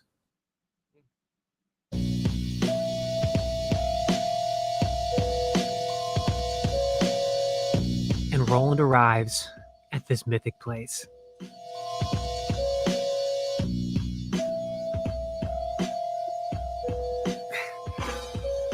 Harvard makes him a professor right here in the economics department.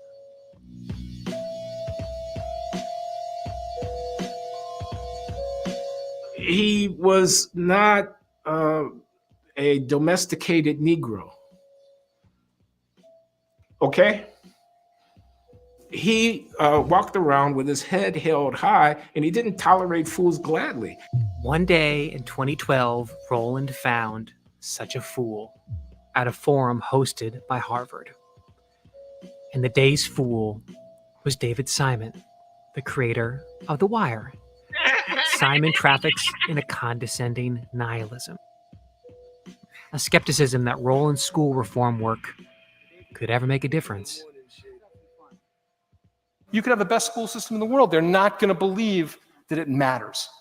You can't knock down that terrorizing fear that you just don't matter, of your self-worth. It's horrifying. How would we know? We've never tried. He didn't make the white people feel comfortable in their soft racism, their soft liberal racism. How would we know? He didn't dance for them. I've been in 5th grade classrooms in which they're still learning the clock and how to tell time in 5th grade. I told the principal if they can't tell time at this point, they'll have no place to be on time for. Roland does quantitative social science. He doesn't dance. What I do know is that if you look at kids in 2005 who lost the lottery of going to the Harlem Children's Zone, the ones who lost the lottery are 6 times more likely to be pregnant in their teens. 10 of them are dead or in prison. But if you're in that school, you're not. And when he found some nonsense, he called it nonsense. Let's get past the bullshit because we can actually get this stuff done. It's not what to do. The question is, do we have the courage to do it? Roland's work represents a mortal threat to some of the most powerful Black people at Harvard. Consider Claudine Gay, the daughter of an engineer who went from Exeter directly to Stanford, then to Harvard. She's a silky smooth corporate operator. Her signature accomplishment is a Harvard-wide inequality initiative. The world is awake to inequality and systemic racism, and anti-Black racism in particular, really like never before. It's a standard array of task forces, symposiums, buzzwords promising equity and inclusion. A way of bringing this all together into an agenda that feels complementary and synergistic. I'm sorry, she's gay. She has to be. Or take Larry Bobo, a man who regularly attacks Roland's work in his classroom. Bobo is the product of privilege, born to a physician in a cozy suburb of Nashville. Let's pause. A longtime professor of African American studies. African American studies. Bitch, you ain't never been to Africa. You can't tell me that that's not a flaming homosexual. Oh, he takes dick on a regular. Yeah, that's a bloody butt boy. Furthermore, Bobo, he won the lottery for terrible last names. And to be fat in the motherfucker too. Oh, dude, I'd have had a field day just gunning him for that last name. Bobo, where does that name come from? What surname is Bobo? Shit. Bobo's what we called cheap sneakers when I was a kid. That's a the fact. kind you bought in the grocery He ain't store. lying. He ain't lying. What you got them Yep. Bobos on? You are exactly right. Damn. He ain't lying, yeah. Trigger the goddamn memory. Yes, sir. Yes. You are fucking. There was a right. song about Bobos, Tom. Yeah. Damn. We used to say They make kicking your the feet feel Bobos. fine. Bobos. They cost a nickel and a dime. Ours was $1.99. That's why that term "kicking the Bobos" comes from. Kicking the Bobos with your friends. Yeah. Yeah, man. But it's a French Spanish name. So I'm pretty sure this dude is African. No, he ain't no fucking African. Get the fuck out of here. I guarantee. No, I don't mean from Africa. I mean his family probably hails from there, and they immigrated here. A majority of these Black people at Harvard are not Americans. These people, they're privileged. They're the privileged. They're the kids of immigrants. Yeah. Yeah.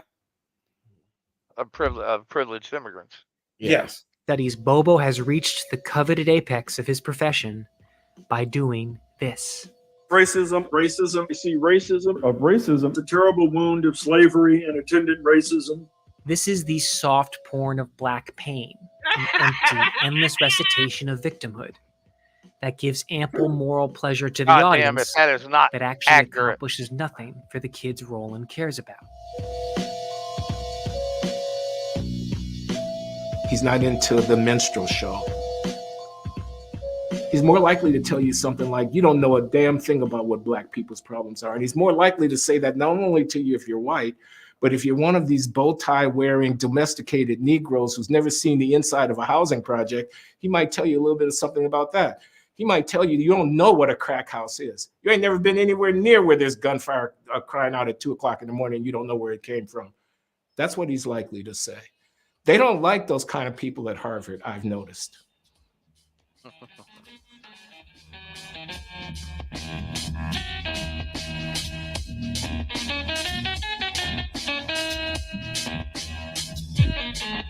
And then Roland asked the question at the molten hot center of American politics. Are racist police murdering Black people?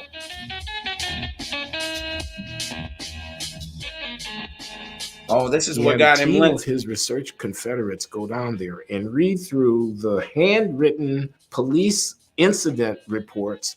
You know the race of the subject, You know where the gunshots had been fired?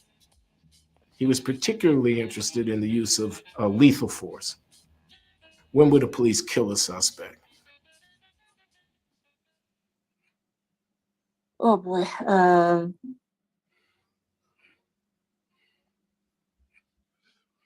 I remember Roland walking in and saying, "What do the numbers look like?" And I said, "I just don't want to say it out loud." And he said, "What do you mean you don't want to say it out loud?" I gave this paper early on. 3 professors took me to the side. Said, "Hey, it's so different, Roland. It's so different. You don't want to publish this. You put that away for them." I said, "Well, you just guaranteed I'm gonna put it in no matter what." He couldn't find bias in lethal use of force.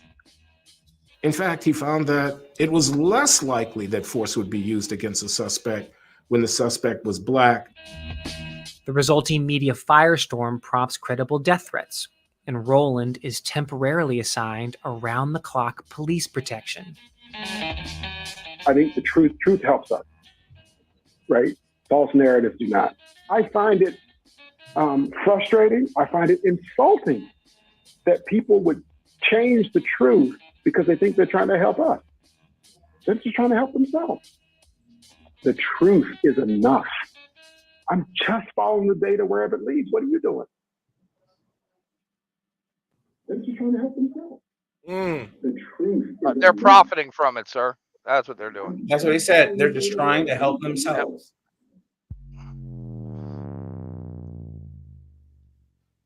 I like him. How is he still at Harvard? It's complicated. Yeah. Joshua, it's complicated. Oh boy.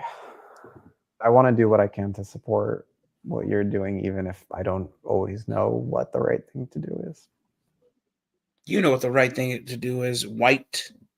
You know, when I first knew something was up, I think I and most people definitely thought it would blow over, though. So some dark machinery gets kicked into action when one of Roland's former staffers accuses him of sexual harassment. She was Roland Fryer's personal assistant, keeping his schedule and things like that. Black man's kryptonite. White women. They always send the white Trojan horse in, I don't got they? my hands on Always. hundreds of pages of communication between Roland and this woman. The overwhelming impression you get is not sexual tyranny. It's like just straight up camaraderie. It is. Roland is talking to this woman about how much Man, he you said a wants black to man be a great kryptonite. dad and how Yes, he sir. absolutely hates all the attention. Like occasionally mildly sexual. I mean, he jokes that if he The were only thing single, he's he'd meet a guilty of better is man. working with a white woman at that You know, point. it's reciprocal. She tells him about the 3 unsolicited phone numbers she got on a recent work trip. I mean, she'd send him pictures of herself at a work party and reported that she was getting a little intoxicated. 2014, 2015. The relationship was getting sour. He had more and more complaints. His complaints were not always gracious, you know, something like, That's why you gotta "My have a dude." 3-year-old could do this better than you did. Stuff like that. Eventually, Roland's office fires her, and they offer a severance package, and Harvard makes them cut it by $25,000. And Roland's lawyers have said that if they'd just given her that extra $25,000, what's about to happen would have never happened. It was one of my closest friends. She'd left on a very sour note. She wanted just plain old revenge. And white women. She goes and she logs 38 specific Wait till claims you of see sexual what she looks harassment. like, and it'll Instantly, all make investigators shave off And a 6 of white those, chick. and then after the Yeah, investigation, just they wait till shave you off see what she another looks like. 26. All but 6 of them were rejected. Many of those on the If grounds you was that they were Bill not Clinton, only you can false, fuck her in but the they were booty. deliberately Hey, yo. false Hey, fabrications. can you go back a little In bit other and words, they listen to were how many lies. allegations she lodged, and then listen to like how many it came down to? Logs 38 specific claims of sexual harassment. Instantly, investigators shave off 6 of those, And then after the investigation, they shave off another 26. All but 6 of them were rejected. Many of those on the ground that they were not only false, but they were deliberately false fabrications. In other words, they were lies. One of my closest friends deciding to spin complete lies. Was there anything true from the accusations she lodged? Yeah. I'm saying Like what? there were. You have to understand the nature of this laboratory that Roland was running. So this is the Ed Lab. It's right next to Harvard's campus. The walls are covered with his prized clientele. Like, this spot was exceptionally informal. He would wear custom-made sports jerseys. He'd play NBA jams and talk about research ideas.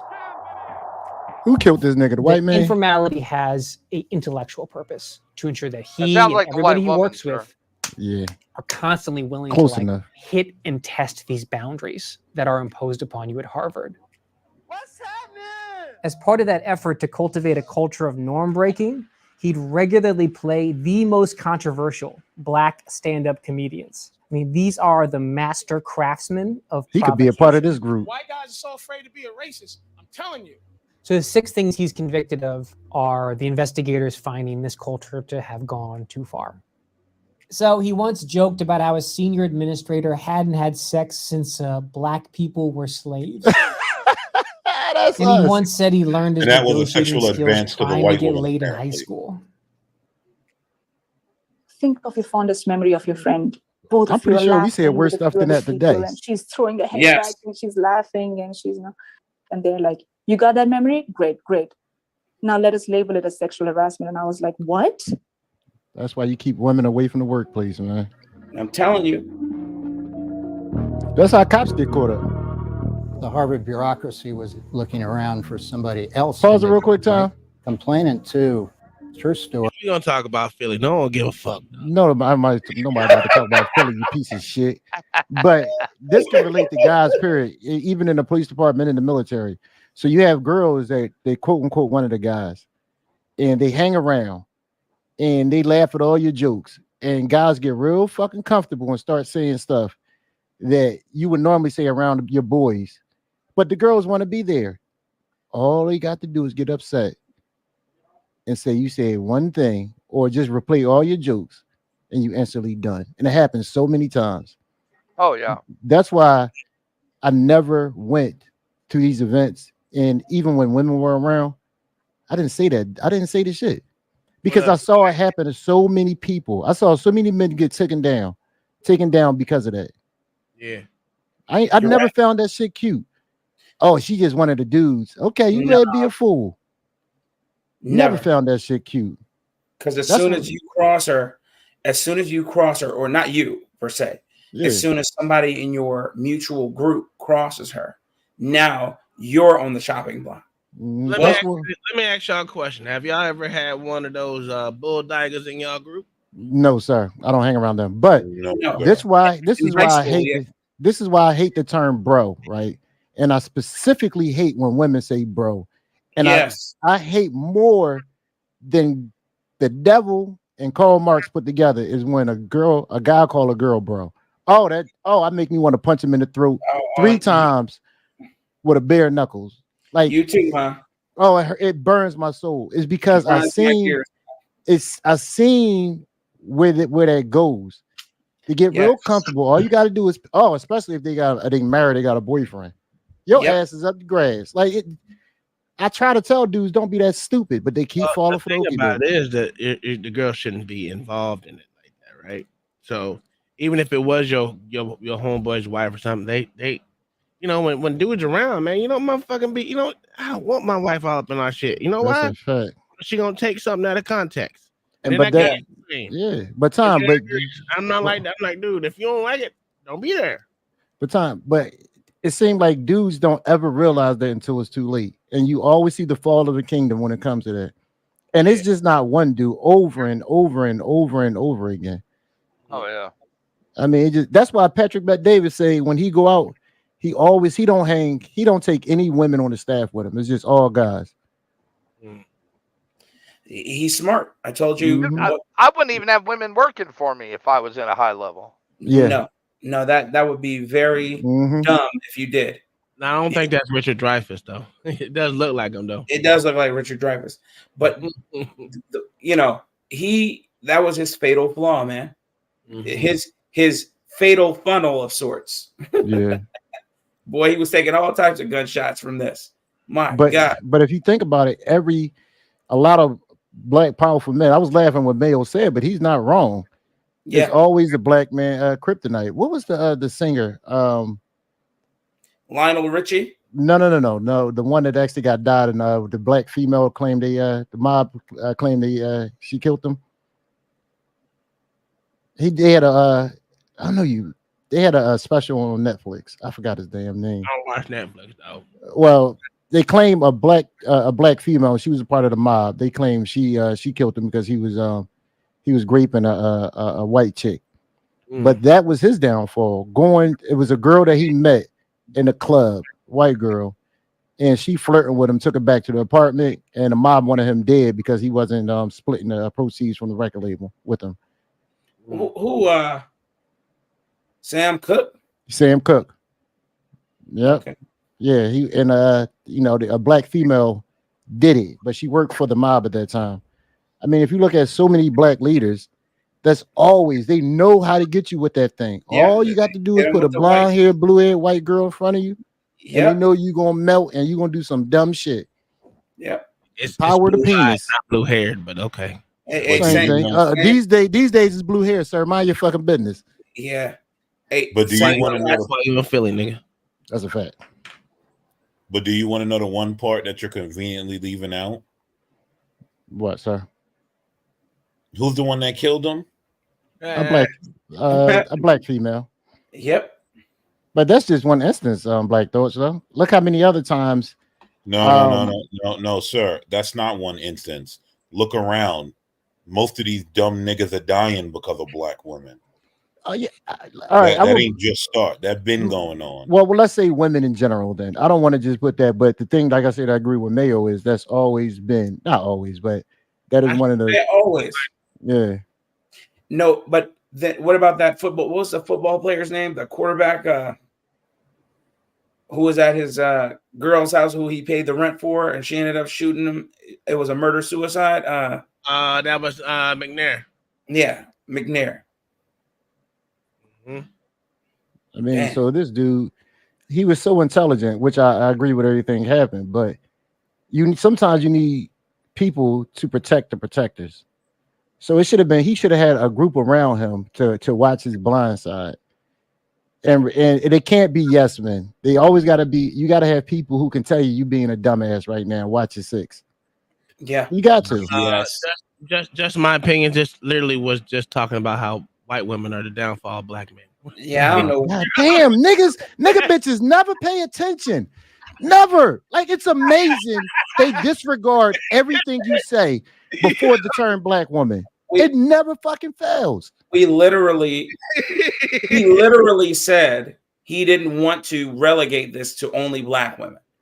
He was literally talking about. And my original statement was white women are a black man's kryptonite. You dumb cunt. Wait a minute. You're right.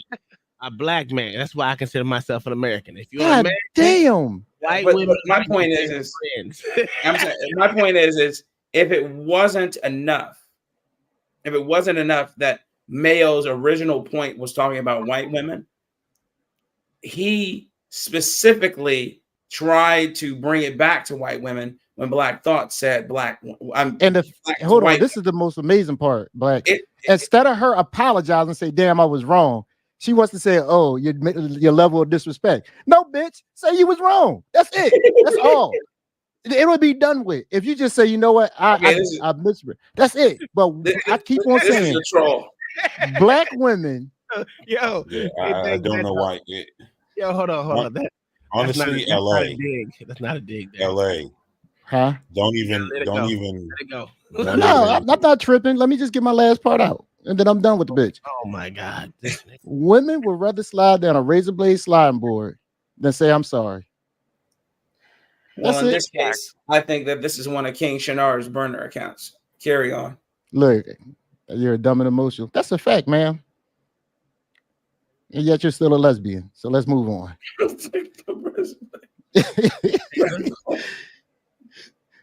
I bet you she's fat and black. There's always the fat and black ones that got something to say. It began and ended in 2008. She's another ex-personal assistant, and she presents BlackBerry messages in which he is clearly flirtatious, like half joking that he's going to move to southern France and asking if she wants to come, or texting her from a fundraiser that if she were with him, he'd bite her. He was very flirtatious with her, probably more than he should have been. She was a subordinate, so that was a bad decision. What you expect? One thing the Harvard investigator found was that. Let me explain something. I don't understand why they do this shit, because we know most relationships are built and are started in the workplace. Yes. Why do we fucking act like you because you're with this motherfucker for 8 to 12 hours out of a day that it will be kind of unheard of to have feelings for the motherfucker? That's crazy to me if you really think of it, especially if you're integral with that person all the time and only. That's crazy to think that you wouldn't have flirtatious shit or talk back and forth. But you know, it is. Who wrote "Well, hoes like white men"? You know I did, sir.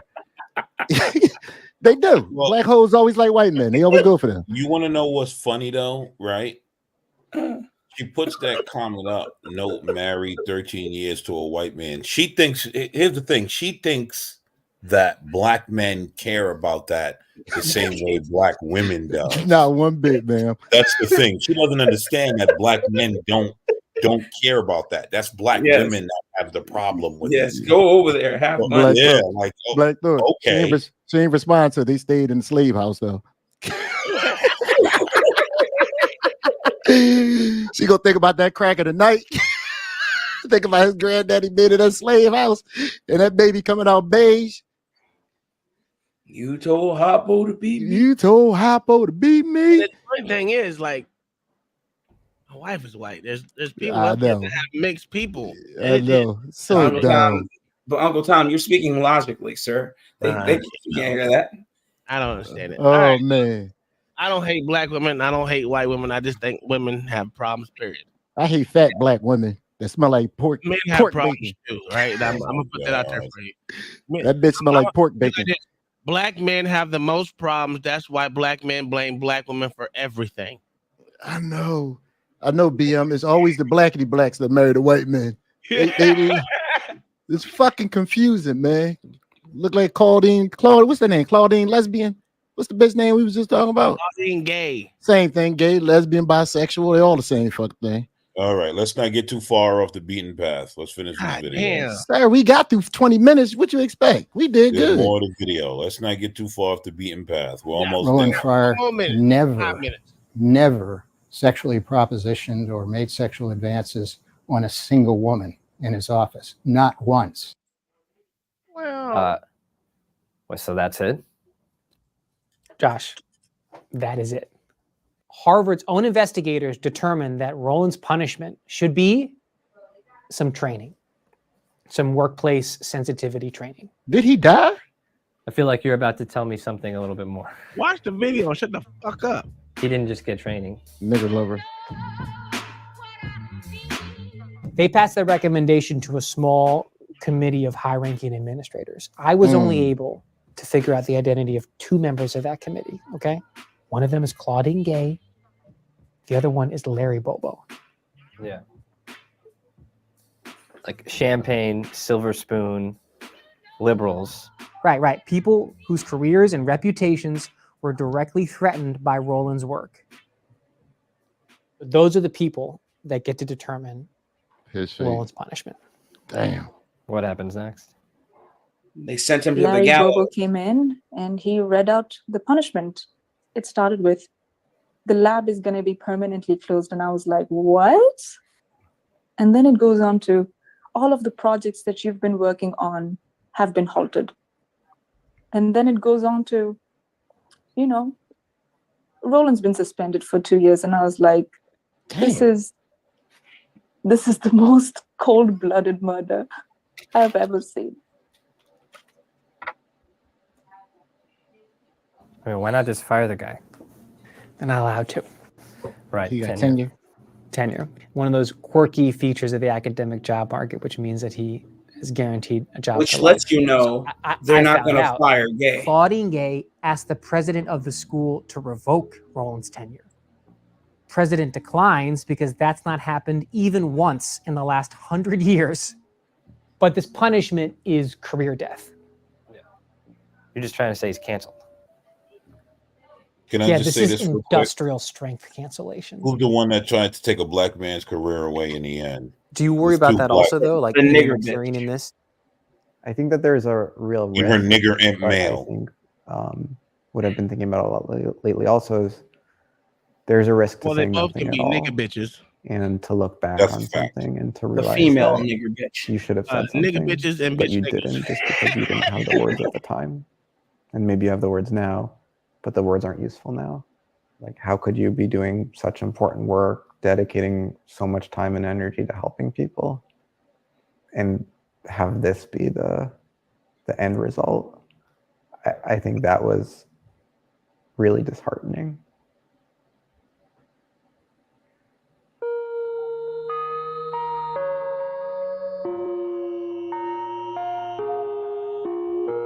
So, I mean, what happened to Roland Fryer? We know that it was not manslaughter, like it was murder. Like it was intentional. And it was perpetrated by people who did not take kindly to his rigorous slaughter of their precious ideological codes. People who got gifted some superior weaponry and used it to snuff him out. It's ridiculous that I'm the person that has to say this, but they're willing to enforce these ideological codes, even if it means sacrificing the future of those boys and those girls, right? And he's playing that thing. Yo, Glenn Laurie is on Claudine Gay neck. If you look at all his tweets. When I first got to Harvard, people would say to me, "Hey man, He doesn't like how her, does man." it feel to beat the odds?" And you'll see And that would next. really piss me off, because it's not about beating the odds. It's about changing the odds. Now, the purpose, okay, you can end it. It's done. The purpose in me picking this video was to give you a glimpse into the psyche of one Claudine Gay, to show you how vitriolic and shameful this bitch is. Well, it's a good video. I'll give it that. It's very interesting. Very good. So, I mean, it wasn't so much about Roland Fry, because we know this guy is, was a godsend for certain blacks in the communities. However, the official, as much as it was this woman trying to destroy the competition and those who actually make a difference, as she tries to proliferate her lies with I'm sorry, let me say the right nomenclature, DIE, and equity, right.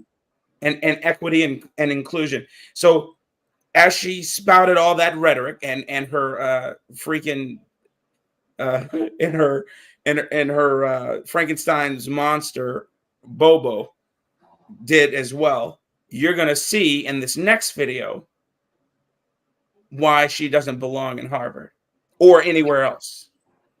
But you know the funny part, the same ones that propped her up because she was, I mean, Meek always talk about it when it comes to the small hats in the black community. They're the same ones that got her out of there. She got too comfortable.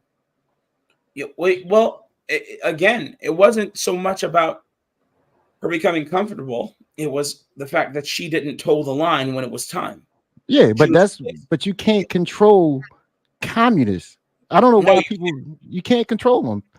No, you can't. And she believed that she was fulfilling her duties when she said what she said when she was up there before Congress. Her and the rest of her constituency. She doesn't see look the most blackest people, the people who act the most niggerish don't believe that they're black. This woman doesn't see herself as black. Okay? She sees herself as the person that's doing her, and that's a freaking holy lander. And she is a Marxist through and through. But you'll see the people that she plagiarized in this next video. And one of them being Carol Swain. You guys know who Carol Swain is? That's the name we was looking for the other night. Yes. Carol Swain. Carol Swain, a former teacher at Vanderbilt, not teacher, but professor at Vanderbilt, who is a conservative and has written some of the most prolific papers and given speeches and about videos. Black communities and how they don't have to subscribe to this nonsense. However, here's the video. It's really good. Well, I just would like to say that was a good video. It makes me want to do more history on them. I mean, more looking into it. Actually, Yeah, I literally just looked them up. actually pretty interesting. Yeah, he's A really lot interesting. interested in boring ass videos, so it was actually pretty good. I'm lying, but Well, you've opened your mind, corruption. Yes, sir. What we're talking about here is the corruption of the meritocratic order. Oh, I forgot. I'm sorry. Nigga, we got through two goddamn videos. We did. Isn't that amazing? What? There are reasons for that. Golf clap. Hey, listen, there are reasons for that, and I'll let Black Thoughts elaborate. A nigger bitch tried to take us down though. She tried to get us off the good video. She couldn't take it. Oh my God! Shut up. Underlying. I guess she's married to a holy lander. Precious institutions of human achievement. Okay, dear professors from BB, a question and topic that perhaps you can use when you have the inevitable Claudine Gay conversation. Blacks, I don't want to say it. Everyone I've knows been having this argument. That's very true. With some DEI committed people. Do you think being a noteworthy scholar, which Gay isn't and has never been, is a worthwhile prerequisite for college presidents? After all, an argument could be made that they are merely running a bureaucracy and that being an able administrator is the chief prerequisite for the job. She wasn't that big of a scholar. The issue is not so much about her plagiarism as such as how did she ever get tenure at Harvard in the first place? Well, Glenn, we've talked about this and you actually made me think, but no, I don't think that to be the president of a university should require that you've written 50 refereed papers. That is a kind of a convention that we've settled into. But the problem is, if we're going to talk about that not being the case, and it's not that all Harvard presidents have, but the last few had, and it's what we think of. If we're going to have a conversation about whether or not university presidents should have been serious scholars, you don't have the first exception be Black. That's the thing. For me, it's the same thing as, well, how important are standardized tests? What do they really measure when you're really only doing it because Black students have a harder time with them? No, first, you show that the Black students can do it. Then you have that little quote unquote conversation, which you probably aren't going to have. But in this case, the problem was that Claudine Gay was brought in as a Black university president with no real scholarly record. But frankly, I'm going with all of the people who are now saying that being a good business person, being a good corporate executive, being a good fundraiser is probably more important. I'm always a little bit mystified. Here at Columbia, for example, Lee Bollinger, who just stepped down and on purpose and was replaced by somebody similarly eminent with a scholarly record. I always used to think he did all of that scholarly work and now he's running this school and going to parties and raising money and making statements, et cetera. What do the two things have to do with each other? So I get that. And Glenn, you and I have talked a lot about the issue of Black graduate students and Black scholars being over promoted. It's been a reality for the past 40 years. Claudine Gay was not unique in that I watched it happen as I was coming up. And as I've said on this show more than once and now have said in the Times, it happened to me. If you are a pretty color, you are just yanked in without anything like the qualifications of anyone else. I should say, in terms of tenure, because I'm obsessive, I had written more than enough. My problem is not how many referee papers I had written, but still. So let's say this. I deserved tenure, but my first jobs, I did not deserve in any sense except that I was brown. So yes, that is an issue. Claudine Gay came up at the same time I did. We were at Stanford at the same time. I was a grad student when she was an undergrad. I know the world she comes from. Somebody like her is grabbed instantly as a model. It's white people showing that they're not racist. And the problem is you can't be angry at Gay because she was raised in this culture. She never knew anything else. If you're never asked to be excellent, then the chances are 99% that you won't be. I have heard you at length. I so profoundly disagree. I don't even know where to begin. This is corruption. What we're talking about here is the corruption. Now, can you press pause? Can you press pause? Meritocratic order. Now, usually this is where Glenn will play devil's advocate. Yeah. But he's so thrown aback. He don't by like this. oh. Yeah. He's able to overcome his disdain, but he couldn't with this bitch. And when I watched this video and I was listening to John, I'm like, John, shut the fuck up. I mean, you got to remember too, Roland Fryer is his friend, so I agree with that. And he's in academia, so this was going on in real time in front of his face. Yes. What else you got? Is that it? That's all. All right. Call Bobo. Underlying our most precious institutions of human achievement. This is about mastery. It's about excellence. It's about the quality of mind. I agree with you that a business executive can run a university. I don't think a business executive can lead a university. Damn. The president of Harvard University sits on something called the ad hoc committee. Every tenured appointment at the university is vetted by this committee. Now, given delegation, I'm not sure that every single case has a meeting in which the president is present in order to cast a ballot, but I'm sure that in the most serious appointments, in the physics department, in the history department, in the school of medicine, etc. You're leading a university, you're inspiring people, you're giving voice to the central raison d'etre of the enterprise. Ooh, he It's sounds an like Black intellectual identify. enterprise. Now, what we're seeing with Gay is the culmination of a process that is corrupt to its core. How did she get tenure at Harvard? Look at that CV. Read those papers. I've gone to Google Scholar and I've actually read those papers. They are pedestrian in the extreme.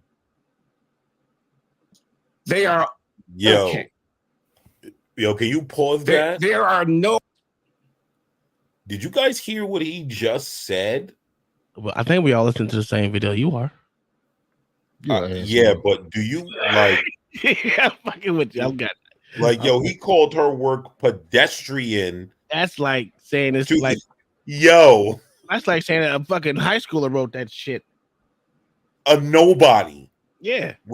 When you reference pedestrian, you're saying a nobody, and he said it's pedestrian to the extreme. Yo, I mean that. Wow. But was that it? Yeah. Okay. Cool. Well, blacks who identify. Continue. Okay. All right. Here we go. Look, I like this. We should have one of these. As far as I could tell, original ideas that would stimulate, I'm sure there's citations, further inquiry that are being demonstrated in those papers. So they're quantitative. They're a quantitative social science in the service of a DEI research agenda. Namely, if you draw congressional districts so that you get more Black people elected to Congress, that will A, make white people more conservative and B, cause a greater enthusiasm and participation in the electoral process from Black people. I don't want to go off into the details of what her research is about, but it's pedestrian. I don't find that interesting. Yeah. Well, you Like say that conclusion. it's okay. It's okay. Larry Bacow was the previous president of Harvard. He had been president of Tufts University before that. And he had been a professor, I think, at MIT before that. I'm not sure. Drew Faust was the subsequent president at Harvard who served for a period of time and had a career in the humanities. I'm not sure whether it was literature or what it was that she had, and I'm sure it was okay.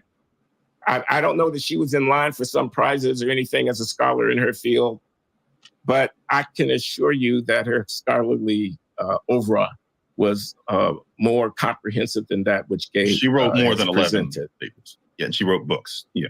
I mean, some of these papers are just minor. Anyway, the ironies are exquisite. She defenestrated Roland Fryer. She tried to destroy him. She requested of Bacow that his tenure be revoked in the context of some bullshit Title IX case that has been vetted and discussed. Anybody can see this. I'm not going to rehash the argument, but believe me, the committee recommended that he get some training. And by the time she was through with him, he was suspended for his lab was closed. His teaching was supervised, and he was treated like a sex criminal. He didn't touch or proposition anybody. Glenn, mention the documentary. Rob Montz.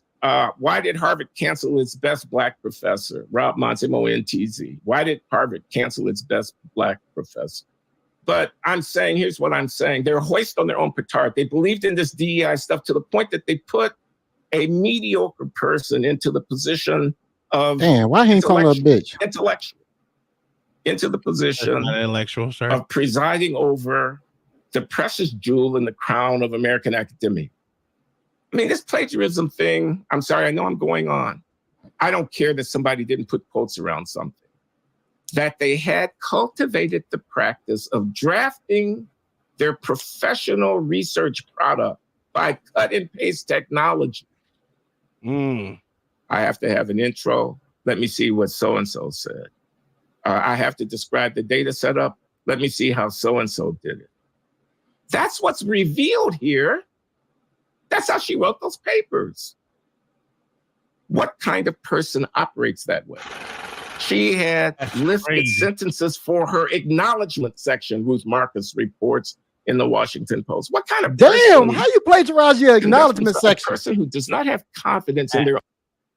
That's absolutely. I've never heard that before in my entire life. Yo, that's beyond telling. Yeah, Right? acknowledgement section. Yeah. That's literally the easiest part of the book. Holy crap. No, it's not actually, because you got to think about all the people you got to acknowledge, But still, sir, come on. It's harder than you think. And so now you know why he said it's pedestrian to the extreme. Yeah. No chaser with the $5 set. I was reviewing the video from yesterday, and I sound stupid as fuck. No, you don't, bro. You good, bro? You good, bro? I'm blown away. I in my 40 years, I never in my life heard somebody plagiarize an acknowledgement section. I don't even know how you would do that. Never heard no stupid shit like that all my life. I don't even know how you would do that. You literally just do exactly what he said they do. Copy And and just paste. change the names? Copy and paste. She copy and pasted it, the entire thing. Yeah, but don't you have names in the acknowledgement section of people? She probably thought, well, I quoted these same people, and they've laid this out perfectly. So I will take this acknowledgement section and put it in mine. She was writing on known data sets already. Yep. She And wasn't so she wasn't creating a new way to look at something. She was just returning old shit.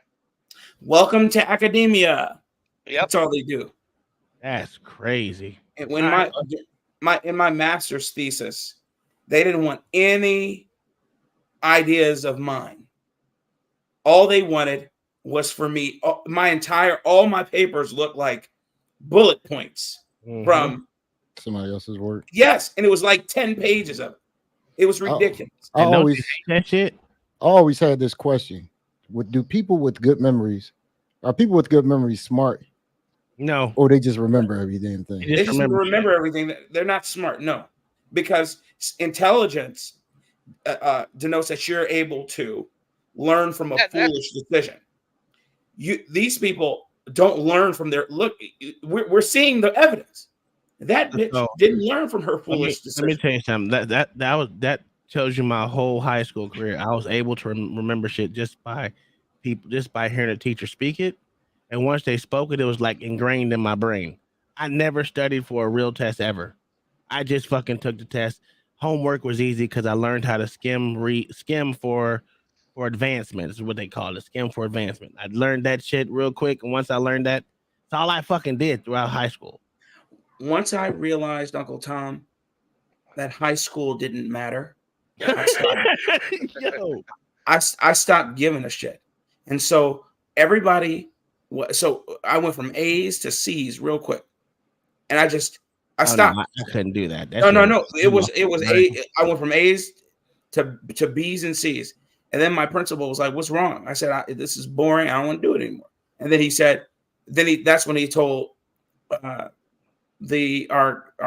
valedictorian, who was plagiarizing off of me, that C students run the world. And it's the truth. You don't think about that, man. You don't toe the line. These people toe these habitual line towers are who's in charge, but they don't have any they don't have any original thoughts whatsoever, man. I was almost a C student. Almost. I almost got there. Damn, I could have ran the world. He's ridiculous. I could have ran the world, baby. Them D's was there. Too bad you're retarded. Too busy looking up that teacher's skirt. That's a fact. That's a fact. I forgot all about that. Well, you can still look up the teacher's skirt and still be able to do your goddamn. No, grade. sir, not me. I was knocked the fuck out. Only courses I had at AP was history and science. That's it. Everything else was down the gutter for me. I ain't give a shit. Yeah, I gave a shit. I don't know why, but I just had to have A's. That was my thing because I couldn't bring home nothing. It was probably just an aesthetic thing for you. No, it's because I would have got my ass in trouble. That's why. I couldn't bring home nothing less than a motherfucking A. Now, my dad didn't care. He did care because when I graduated at 16, everything else was just fluff and shit. So he didn't really care then because I already had graduated. But still, I still had to walk those stupid ass halls that I was playing football still. I did enough to get by. And I got out of there with a 3.0. And that was it. Press play. What? Hell no. Sir, I got it out of high school with a 2.4. Your own mental acuity at the craft that they're engaged in. Dumb niggas. Mediocrity. Might have been a 2.4, 0.5. So I actually don't care that she's black. What I care about is trashing the standards of the institution in the service of an ideology that is itself bankrupt. Ideology. The Supreme Court just struck down their affirmative action presses. That's a massive thing. Where are we not supposed to infer that some of these African Americans, youngsters who are being foisted on us as the creme de la creme, are similarly not quite as good as their billing is saying that the whole system. Thomas Sowell talk about it. I'm going to be done. They destroyed We African Americans have to either man up and woman up and master the game at hand, or we're always going to be dependent upon Penny Pritzker to bail us out. We either are going to become players like we are on the playing field, where when we stand tall because we are commanders of the craft at hand. Or we're going to be warts of some Democratic Party sinecure. I don't disagree with any of that. I cringe watching you criticize her that way. Why? Okay, now see why even though you're right, right. Because she can't help it. I'm going to try something here. Don't. It's not her. Not mad at her. You're correct, Glenn. Wait a minute. Did this nigga just start crying?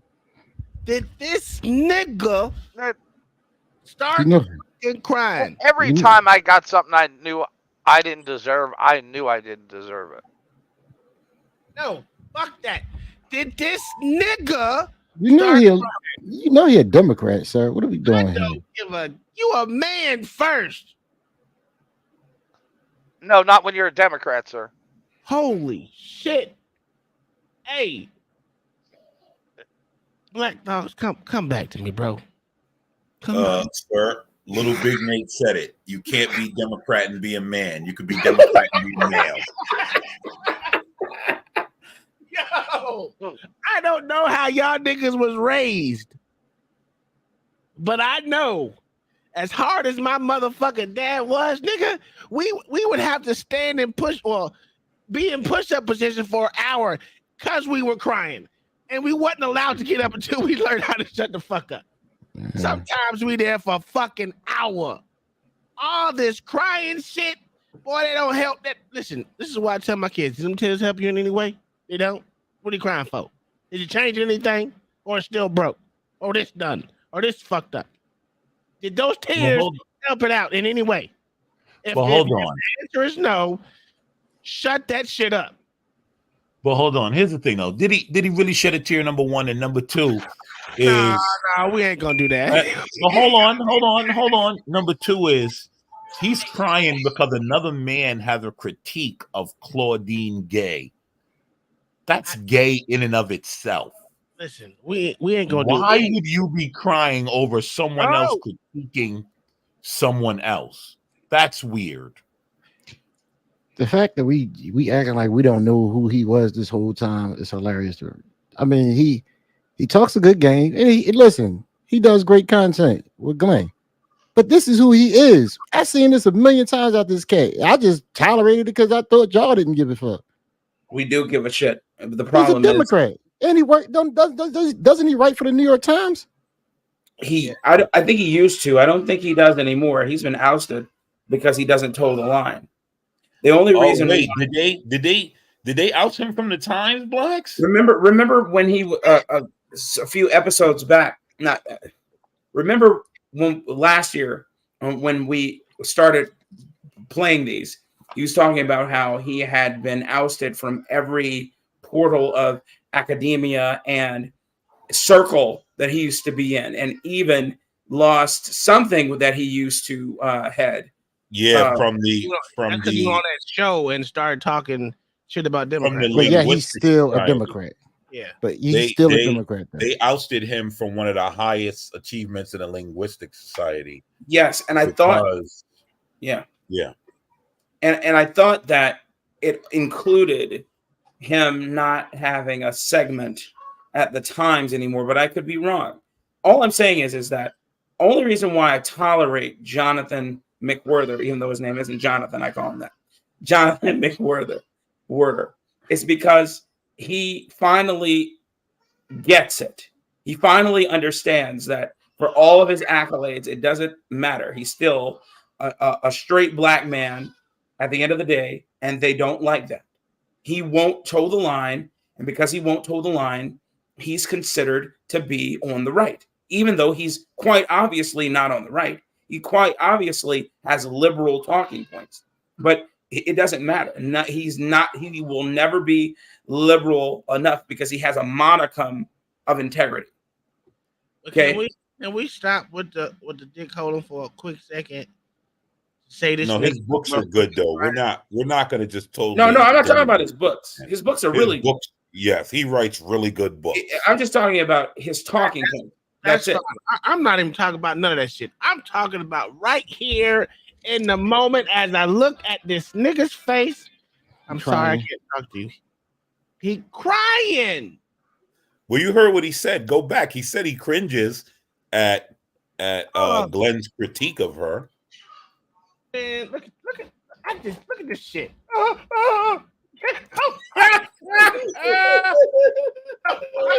Here, bro.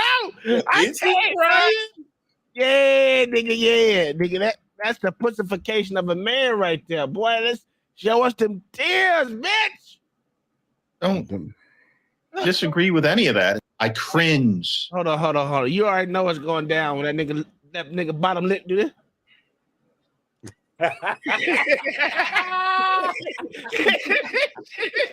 This shit is over. It's done. It's done. Boy, if I can blow this, man, I'm gonna have to put y'all on I'm gonna have to blow this shit up real quick. Where is that? Give me some.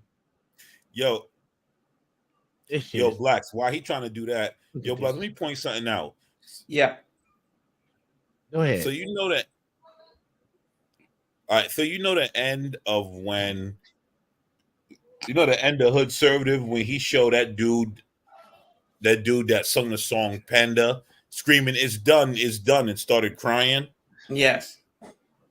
Now, funny part is, so I remember laughing at that, but really when you come to think about it, as we all laughed, nobody took into consideration what that man was going through. That's just something that was going through my head. Yo, shut your ass up with that bullshit. Why we always gotta go to, oh, that man is crying on the inside? No. Hold on. What I'm saying is, no one give a shit what he going through. He could be the happiest motherfucker that he finished his song, but no one give a shit. That don't give you the excuse to be out here snot booger tears. All right. But hold on. Let me help you out. There's no reason for a nigga lip go like if it go up, it's done. I'm done with you. If it go up, I'm done. I'm done. It's just crazy. Watch his lip. Just watch this nigga lip, bro. Watching you criticize her that way. Here it comes. Even though you're right. Here it goes. Because she can't help it. I'm going to try something here. It's not her. Oh, wait, he was You're correct, crying? Holy shit. Holy shit. Bro, with that bottom lip, it's a wrap. Oh my God. I can't. Black Thought, this your man's Black Thought. This your man's. This your man. You gotta own it now. This your man's. Yeah, you know what I do? I claim him. His works of writing, I'm gonna have to claim old Jonathan here. All right, boy. God damn. This is Black Thought. This is your man. It's your man. The Black Thought said, huh? Yeah, that shit crazy. That shit is crazy. Listen. God bless him. I'm gonna be like LA, right? God bless him. God bless him. Yes. Jesus. That quiver, boy. Was her first smiling 6 months ago when she was appointed? Yes, Mom, Gay he has went been there. appointed. Blah, blah, blah. Excellent. The reason they chose her is because of the color of her skin. What makes it even worse is that she comes from a wealthy immigrant family. But the idea is her blackness is a contribution. And you can tell that she thinks that way too. Her op-ed in the Times, for her, how many papers she's published is less important than the fact that she brings blackness to the office. And I think we're supposed to assume, by extension, commitment to DEI, which is considered to be an unassailable approach to American affairs. It's disgusting. If she were white, she wouldn't have been chosen. Her blackness was not just one factor. It wasn't a thumb on the scale. It was decisive. She's a token. We don't use that word token anymore. We've taken it and we say diversity instead. But Penny Pritzker and the gang were tokenizing that woman. But that's not the way she would feel. And I don't know, Glenn, if you feel this way, but this is something people should know. I'm not going to go on for too long. He doesn't, sir. If you are inside, I'm going to use these black bodies, so to speak. If you've grown up after about 1970, it is almost impossible not to conceive of yourself in competitions as having blackness as a factor. It's going to be in there. And frankly, although you're not supposed to say this, if you're somebody working in upwardly mobile middle-class circles, it's a plus because everybody is waiting to be Penny Pritzker. Frankly, if I'm trying to get something, or if somebody asks me to do something, it's impossible for me not to think of my brown skin because it's almost always part of it. That's just the way it is. You don't apply for affirmative action. You don't apply for people thinking we need some more diversity. It's just there. I have a slightly unusual situation in that, of course, I get nixed. I get knocked down. I get treated like a real person if I go against the race orthodoxy. And so, I get essentially kicked out of the Linguistic Society of America. I get dissed in print. But that's the only time that I get to feel, quote unquote, white. That's how she feels. It's there. We're never seen without this black bonus. He trying not to cuss him out. Okay, John. I mean, nigga, would you? No, as you Tom, I Tom, believe he, you say, look here, pussy. Look. He wanted to say nigga please so bad. He wanted to say nigga please so bad. But I listen, I don't know how Glenn held that laugh in with that nigga upper lip going to the upper. Bro, that shit will instantly piss me off, dog. I'm sorry. I don't know. I guess I have a thing against crying. I think that's what it is. Especially over a bald head bitch that you don't know. It's weird. That was just super weird what he just did. It's just super weird. Yo, that's why I said, what are you crying over, bro? Black Thor's that shit, man. Claudine? It's Black Thor's homie right there. Hey, he's crying over spilled Ovaltine. But look, it's amazing to me that he could still hold her to some greater truth, as if she had no capacity whatsoever to stop herself from doing what she did. It's not her fault. She didn't know any better. That's insane. And that's exactly what he's doing. That's 100% what he's doing. Like she's some infant. This bitch makes $900,000 a year. Okay. But you know what? That really doesn't matter, because we already know that you can make $1.5 million a month and smoke crack and deal with underage hookers. Joe Biden's son. Okay, I was like, who the fuck is you? Who's you talking to? You can get paid by $1 billion conglomerate out of Russia, our enemy, and not have a damn. Are they though? Huh? Are they though? Are they who? Our enemy. No, they're not. I'm just saying perceived enemy, and yet he got paid what he got paid. So whatever, I guess it's possible. Yeah, but all right. Well, she's not stupid. She's supposed to be head of academia, the head of all of academia, Harvard. Come on now. All right. But here's the thing, though. They all do it. The excuses he's making, that's what all black people do. True. They all make the very same excuses for these people that are deliberately and knowingly misleading other black people. They all make excuses for them. Lambs to the slaughter. And yes, and it's disgusting. They all make excuses as if these people have completely no agency. Imagine, right? Imagine crying. Imagine being some wokety woke blackety black, crying about white supremacy, but yet following everything that they claim that they dislike. Yep. Crying about, they have no agency. Like, what? Dude, these people. It's the same reason why I look at people when they say women. I was gonna say white women, but women can't motherfucking consent if they took one drink. How many times have you heard that shit in the military? If they take one drink, they can't consent. Then what the fuck? If that bitch go to the club, that means every last one of y'all niggas done rape. Done rape bitches in y'all life. Every last one of y'all. And when you tell these motherfuckers to their face, because that's what I did, that makes no fucking sense. Because if she's over the age of 21, why the fuck did you let her ass in the motherfucking military? That's a fact. This shit is stupid. This shit is that whole no agency shit. Women can't do this, and women they might as well be fucking children then if they can't do anything. Well, that's how they're treated when they want all their when they want all the benefit of the doubt and none of the culpability. That's what they get. That's how they treat themselves. But men allow that shit. But as soon as there's something to be gained, as soon as there is, money involved or there is prestige involved, then they are fully capable of doing whatever a man can do. Right? But when it comes to consequence, oh no, they put on their skirt real quick and say, I'm a woman. That's a woman. How dare you hit her? That's a woman. I didn't know. Bitch, please. All right, press All I play. hear is you guys pointing to the true evidence that they are children. Yeah, well, yeah, you heard what I said. I didn't stutter. Did we cry when we said it? They're children. They're children. This dude is crazy. We're inclined to accept what I had to say. I'm inclined to accept as inarguable what you just said. It is a fact.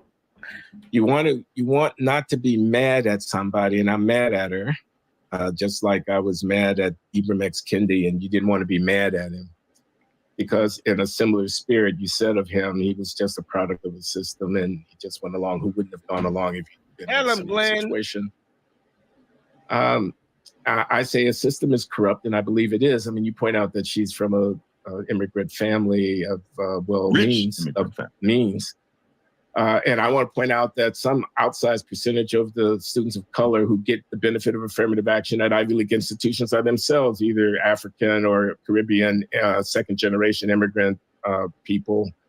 I can't cite chapter and verse, but it's not an unnoticed phenomenon that's the case. I've heard 2/3.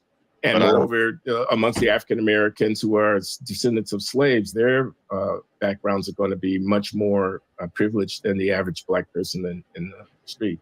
Often. And yet, the real impetus for affirmative action and this representation thing comes from the fact of the gut level inequalities that you see in the jails and in the public hospital waiting rooms and in the welfare rolls and so forth, that unresolved historical marginalization of African Americans. That's why you need to get a real doctor. If you didn't have that, if you didn't have I don't go to if you emergency didn't have rooms. mass incarceration, if you didn't Have a have real Black doctor. Lives Matter, if you didn't have Black poverty, it wouldn't be significant that the number of surgeons or the number of people who were mathematical statisticians or the number of people who were getting into law school, it just wouldn't have the same cachet, it wouldn't have the same weight.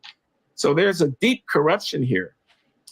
Because the people who are appropriating the benefits from this system of redress we're going to do for Black people, and the politics of it, the unctuous way in which left of center politicians cultivate the loyalties of Black people by appealing to their status as victims, and white supremacy going to get your mama, this kind of Joe Biden-esque way of talking to Black people. And the universities are actually letting themselves off the hook. Yeah, they're not actually developing Black talent. They're cream skimming and looking the other way and not applying the same standards of assessment, and that's ultimately disrespectful. And Black people who love affirmative action, who are mad at Clarence Thomas and can't understand why he hates affirmative action, are selling ourselves short. Well, you don't have to settle for what they give you as crumbs from the table. That's your choice. You don't have to settle for it. You can actually say, I'll play when I'm ready to play. Don't do anything for me. Don't do me any favors. You can take that attitude into your work life and into your professional life. But you've been seduced. You've been, corrupted. You've sold your soul. You know what? Why more people don't think like us on this? Because it's the hardest thing. Talk about what we need to make a movie about, or there should be a documentary about it. What is this us shit? Because you were just crying of a motherfucker saying that bitch was retarded. You just shed a hot tear for this whole dog. You don't think the same. You lost all respect for this cat, didn't you?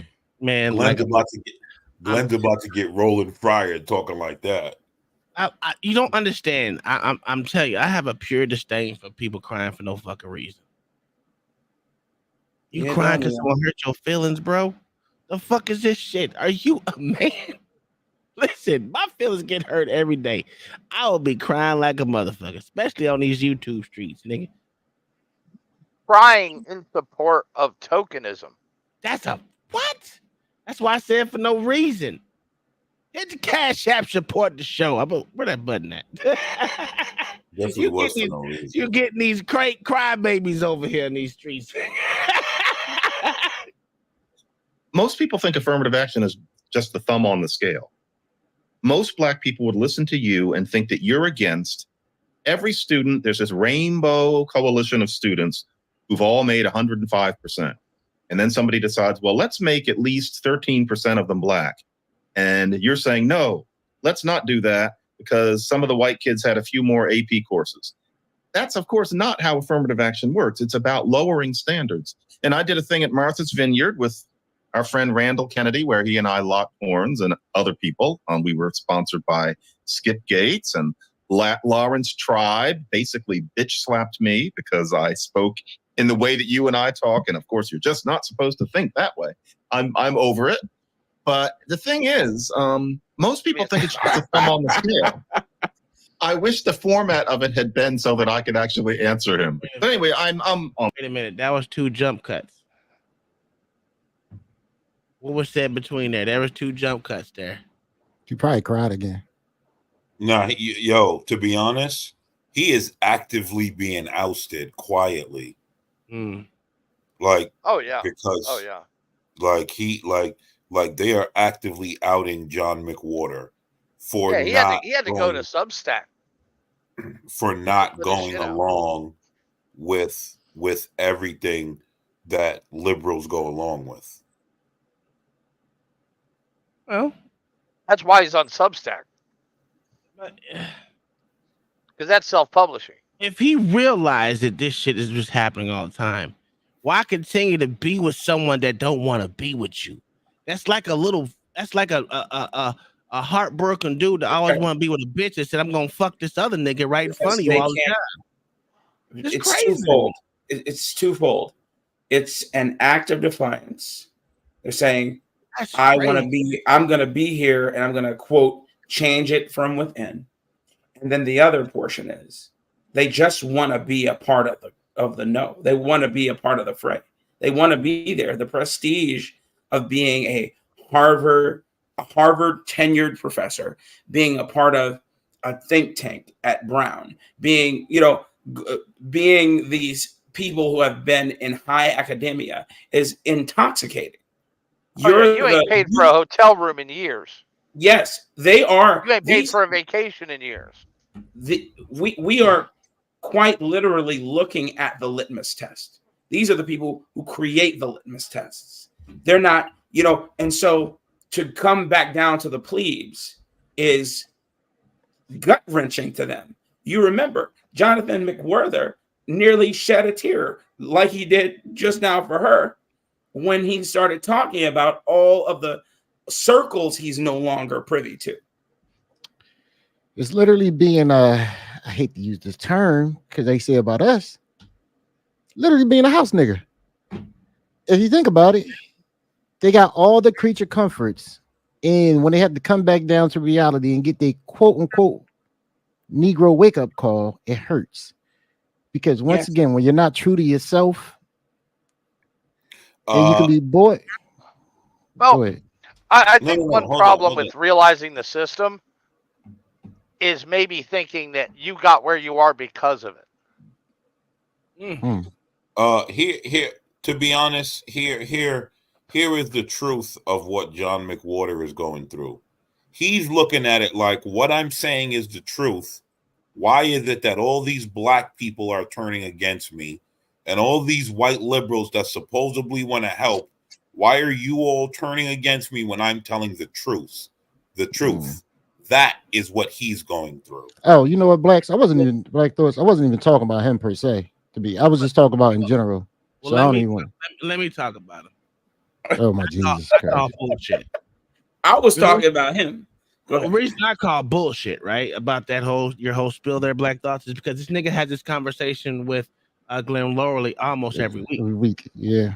So he knows what's going on. He can see it, knows what's happening. So again, I asked. Yes, but you still can't take away him looking around saying, hold on, I've written books about black people being able to be successful. Why am I being kicked in the ass for that? I've done this about why, like, are we just gonna act like that's not a part of it? Like, no one's acting like that's just not like you were acting last night with Donald Trump and Fauci. Like, there's levels to it. I wasn't acting. That's the truth. Here is a problem. He sees it for what it is. He speaks about it. So he knows it's happening to him. He doesn't know what it is. I think it's just like what Mayo said. It probably is a part of what Mayo said, and a part of that he can't believe that it's happening to him. Why is it happening to me? I'm doing what I'm being a truth teller out here. It's not supposed to happen to me. But here's the problem. Everyone knows the person that's a truth teller usually dies in the end. But that's my point, guys. That's what I was saying. I'm saying that's why I said it's twofold. I want to stay in the midst of it to affect change. Telling the truth. I wrote these books to help Black people. The books he wrote are magnificent. They're not bad. They're very good books. But like it or not, we've quoted from these books. But then the other issue is he just wants to be there. Him, Glenn Lowry, all of them, even Roland Fryer, they want to be there. I'm telling, if you are accepted into that circle, it's intoxicating. You're at Harvard, you're at Brown, you're at Cornell, Cornell, you're at Yale, Princeton, places that people dream of going to in academia, and you're there, a professor, a tenured one, and you get to mold minds. That's one of the most intoxicating things you can do. People sitting there listening to you lecture. Mm-hmm. And having to quote you in your scholarly writings, of course that's a part of it. But, and then having that ripped from you, man, I think we are missing that. You have a storied career. People love you because you quote beat the odds. You're that stereotype. So what you're saying is, I'm gonna tell you what you're synopsing, right? I just need that one comeback so they know I'm back on top. And the point is, that's not what's being said at all. That's not what I'm saying. But they know this. They notice. But you just said they had something ripped from them, and it's intoxicating that you want to be back. So that means I need to get back in the good graces, or not necessarily, but you want to be back there for somehow. But that's my problem is. Why would you want to be around motherfuckers that don't want you? That's a fact. I was about to. That's the point I was going with it because but I don't know if that's the whole story. I get that. That's what you guys want to surmise from this because that's the simple answer. That's what they're saying. That's what he's saying. More complex. You know what? You guys are right. I mean, you can't continue to buck the system and act like you're fighting against it, but still want to be a part of it. I mean, that's what Democrats and liberals do. They want to keep that same system going because they benefit off of it. So you can't continue to do it. I understand what these dudes are saying. I understand. I feel bad for his friend, Roland. But at a certain point, you got to make a decision. Are you going to these roles that you play are literally harming more people than helping them, especially in Black society?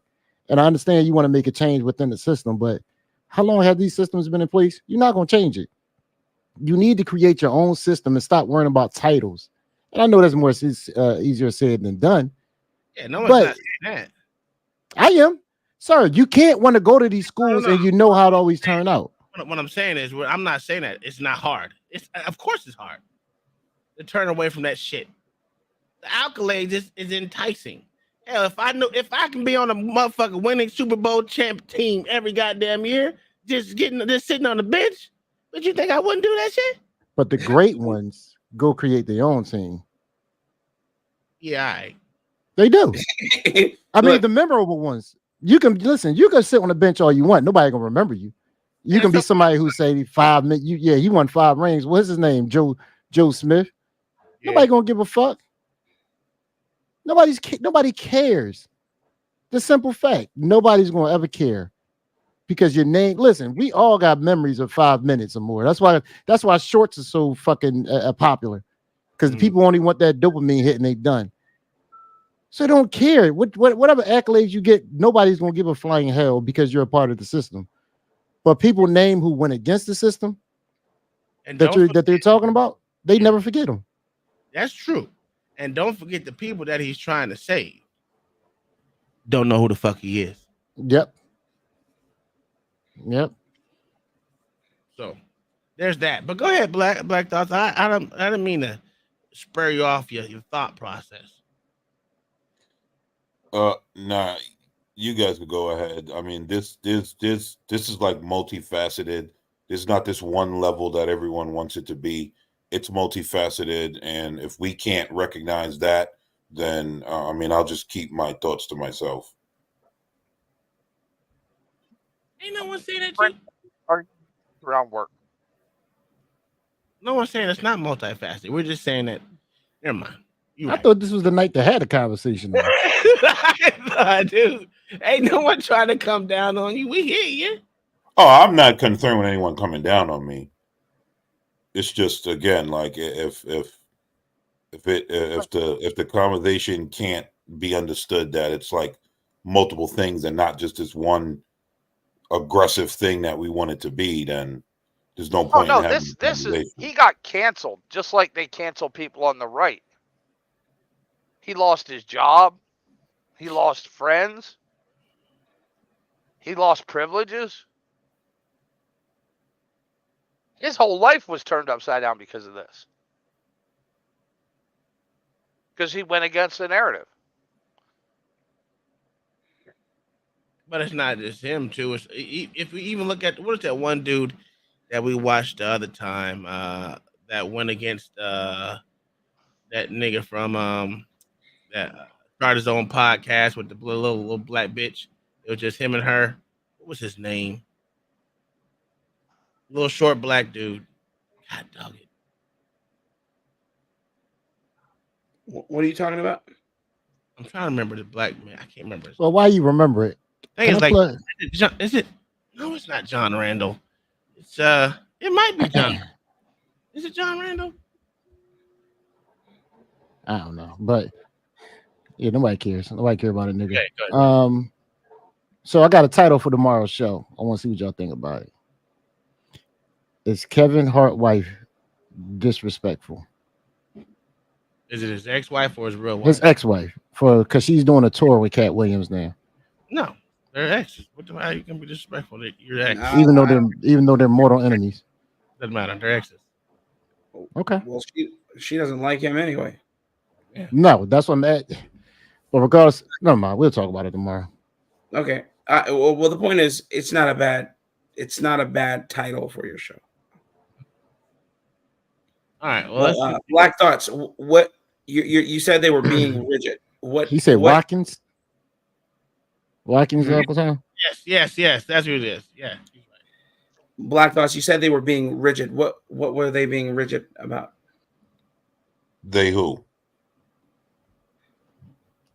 Uncle Tom and because again, the point is that we can say, why would you want to be in this and that? But the point that I'm making is, this is a guy who spent his time actually creating works to help Black people and watching Black people jump on a band with the Holy Landers and everyone else to get him up out of there. And that's going to that will have an effect on a person no matter what. It's not just, well, why would you want to be there if this, and that? It's not just that simple. It's multifaceted.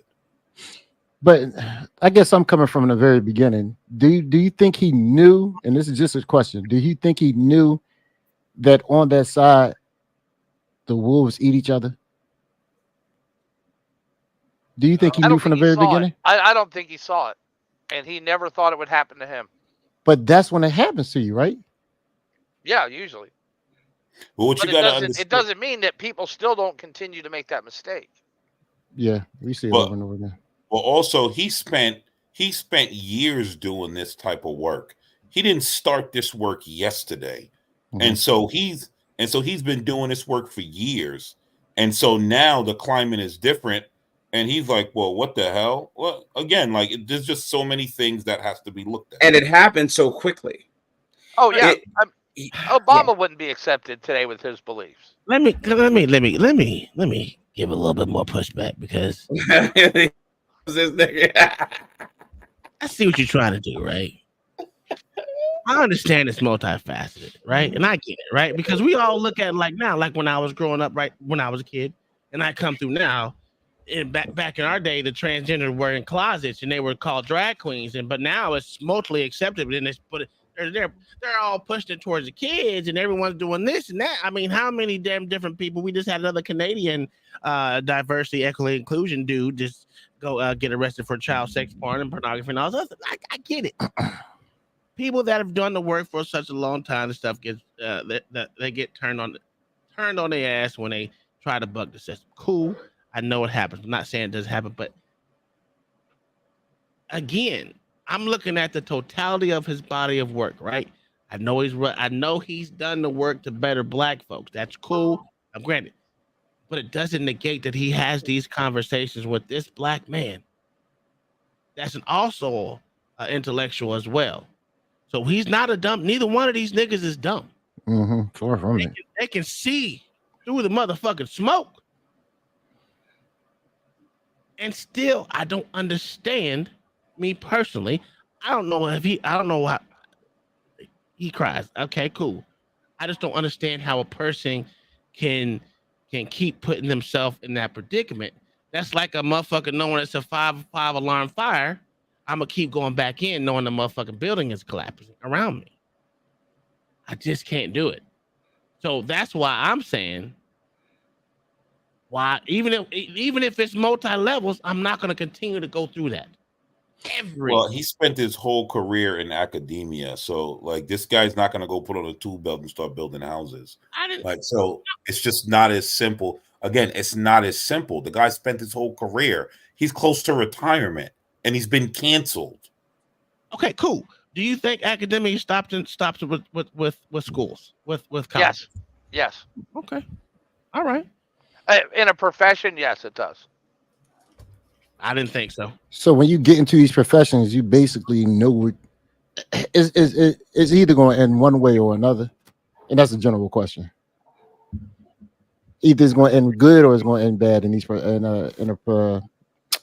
in a college or teaching profession.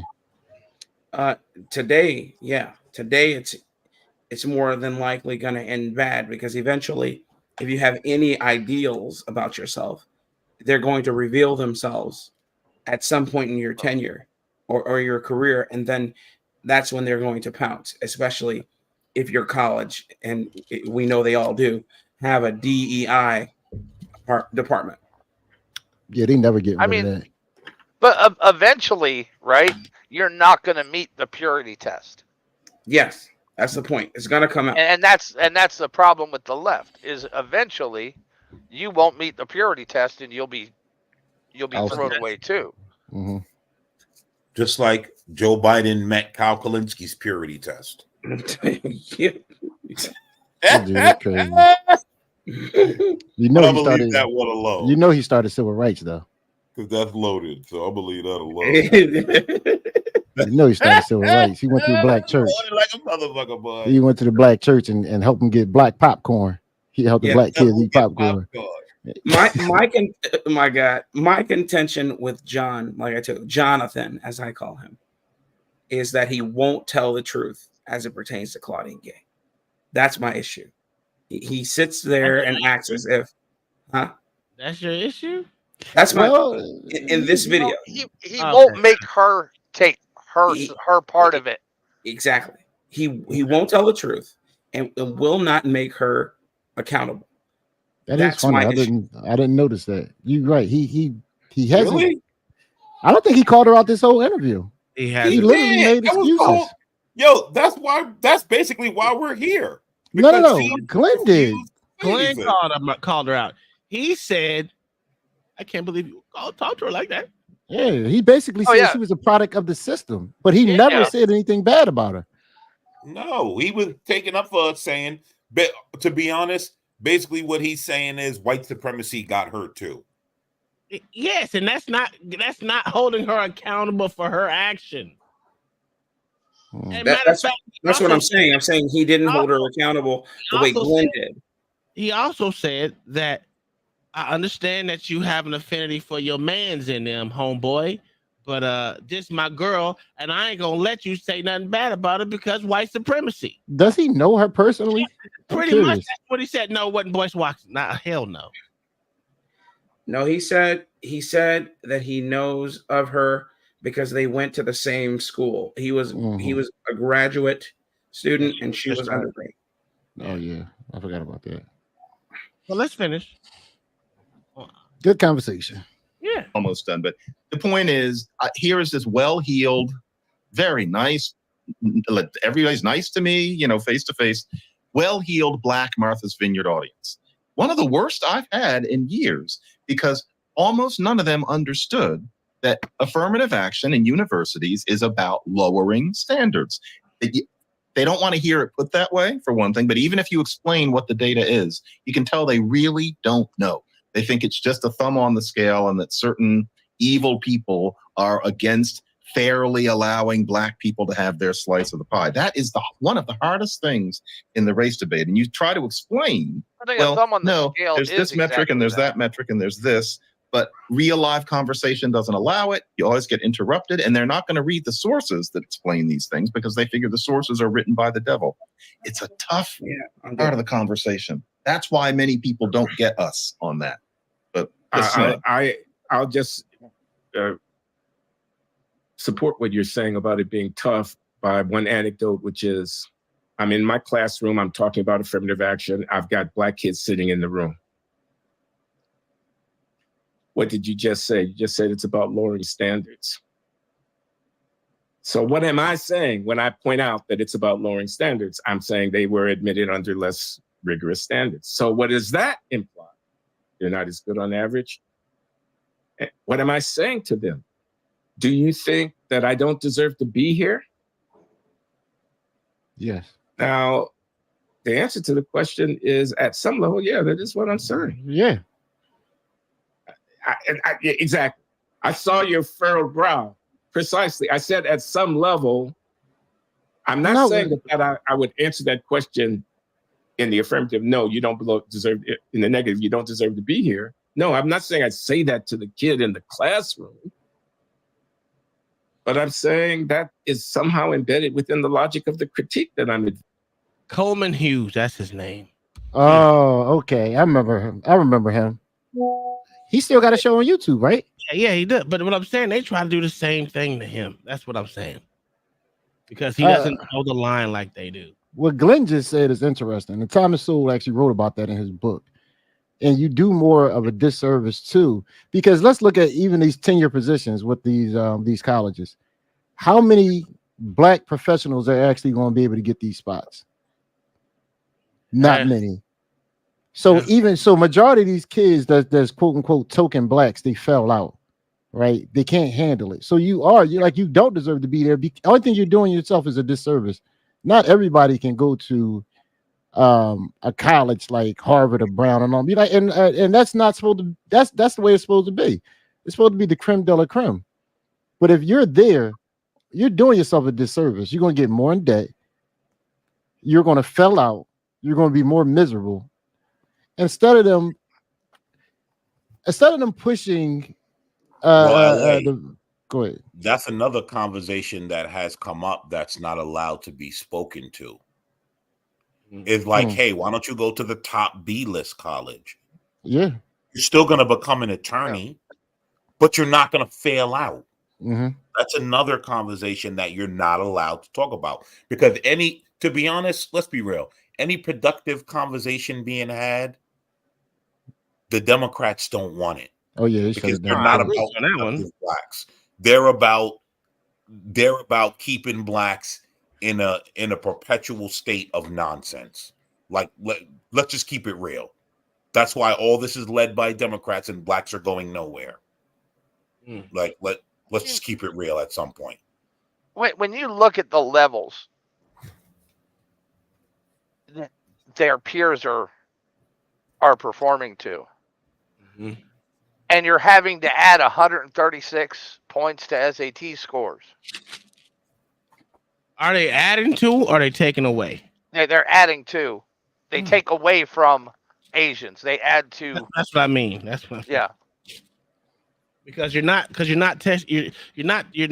giving everyone the same amount of numbers. You're taking away from the smart and giving it to the dummy. Yeah. But let's also factor this in, right? If I know that I'm gonna get a B plus by doing C work, guess what's gonna happen? I'm gonna do C work. I'm gonna do C work. So even to that extent, you're not even allowing the kids to challenge themselves. Yeah. And that's why schools are failing. The average score at Harvard for SAT is 1520 out of 1600. God damn. I did that twice. How many points you get for your name? Because that's what I got. Nah, I didn't get that twice. I didn't do that shit at all. Fuck the SAT.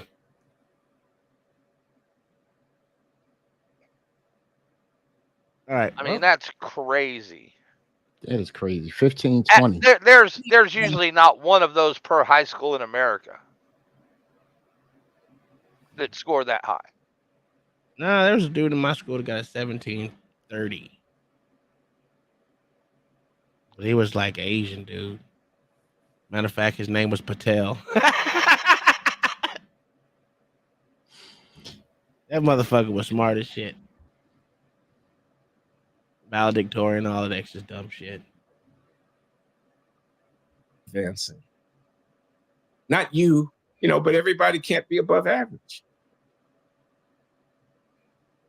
I'll join you in saying that at most, you can't say that the outcry from parents of Asian students of late is misinformed or racist, etc. It is legitimate to question the system the way it actually operates from, for example, their point of view. It's a nasty issue. There are degrees of it. You can mess with scores, etc., to an extent and create what is clearly a student body where everybody is clearly equal in the general sense, even if there's some numbers issues in the background. But you can also be more egregious about it, as has been seen at many schools, especially beyond a certain few. So yeah, but people don't know that, Glenn. They really don't know about any of that. Somebody ought to do a series of little spots at the Super Bowl or something where the system is actually explained and everybody would see it. There need to be TikToks or something, but that's not going to happen. Have you really sat in a classroom with black students in it and said that? That was a big jump. No, I've sat in a class with black students in them and said, this is a statistical necessity, not my opinion. If the admissions criteria are correlated with performance after admission, and if lower criteria are used for a subset of the admitted population, on average, that population will perform less well. That's just a statistical necessity. So the question is, what are we going to do with that? Now, in saying that, I haven't said you. What I have left unsaid is that everybody cannot be above average. So by definition or by implication, it's true about somebody in this room. But I haven't tried to press that point. I haven't tried to get personal about it. Now, if the student asked me, nigga, I had a chemistry teacher tell me that shit in college. I was like, this bitch is ruthless. I think ruthless. I read an article that said 80% of students at Harvard are receiving a B or higher. Mm-hmm. That's what they're scoring on a bell curve, sir. It's not high. It's not hard enough then. I would say. Well, B for Harvard is like a goddamn A for a goddamn it's Harvard, Tom. Yeah. But do you know something? Mama just brought up a good point.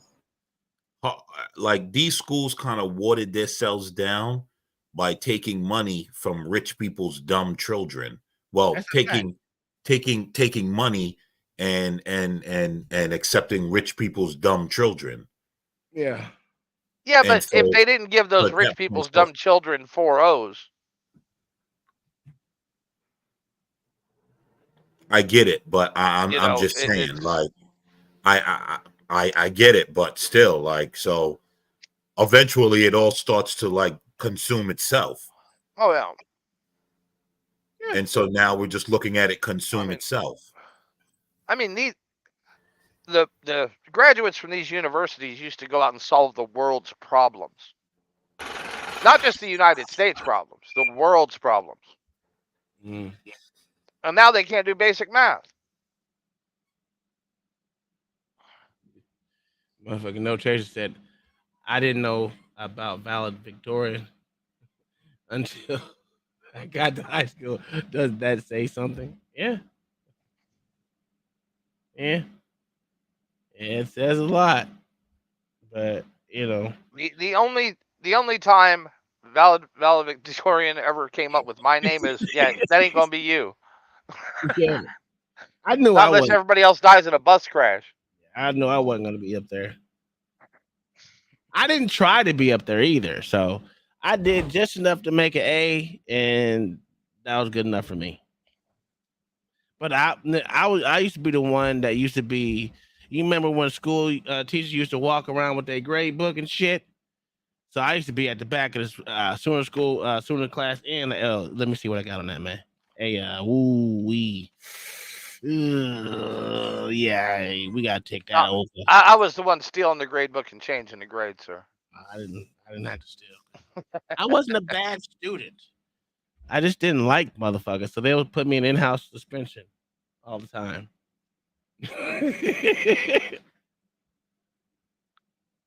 Hey, but thanks for the $5 super chat, No Chaser. Has happened. Does that mean that you think that I don't belong here? My answer would be no, it doesn't mean that. I am not saying that about you. At Columbia, I don't know what Columbia's practices and numbers are. I don't think it's ever been aired. I don't notice any difference. And I've been there a long time. I've been honest with myself. Say it again. I don't notice that the black students are different. However, that's Columbia. And I will definitely say that at UC Berkeley, the difference was stark. And it's why I wrote about it in Losing the Race and caught all of that hell for telling the truth. So it depends on the school. And Berkeley is a different place now than it was then. I don't know. But the Berkeley that I write about of 1996 and 7, it was unassailable fact. And anybody knew it. The issue was just whether I was supposed to say it. But it also depends on what school you're in. What are your instruments? So if you're writing essays and you're looking at essays, it's a very noisy screen. If you're doing math problems, it's a very, very precise screen. So and what have they done since the implication of my general statement, if you use lower standards, you're going to get less performance, could be borne out in a lot of different ways. People might elect to avoid those areas of study, even within a field, that are most sensitive to the fact that they had lower test scores coming in, the fact that they had fewer advanced placement courses, the fact that they were less academically distinguished coming in. You might be able to nevertheless manage the post-admissions environment credibly and not reveal. But I'm just going to repair to the logic of the situation, which is if those test scores are correlated with the way that people perform after admission, then you use lower scores, you're going to get lower performance on average. And if you don't, that's only because they're not correlated with after admissions performance, in which case, why are you using them in the first place? So that's a logic statement, not a... I can't argue with that in itself. Sheesh. Well, after that suit, all the Ivy League schools started dropping SAT requirements. Again, this is what I tell someone. If they're really serious about going to college, go do 3 years in the military first, right? And I can guarantee you can get any college you want to. Guarantee you.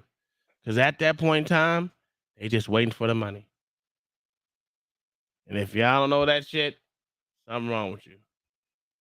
because they don't even care about your high school career at that point in time. They just care about your experience and what you doing 3 years, 4 years in the military.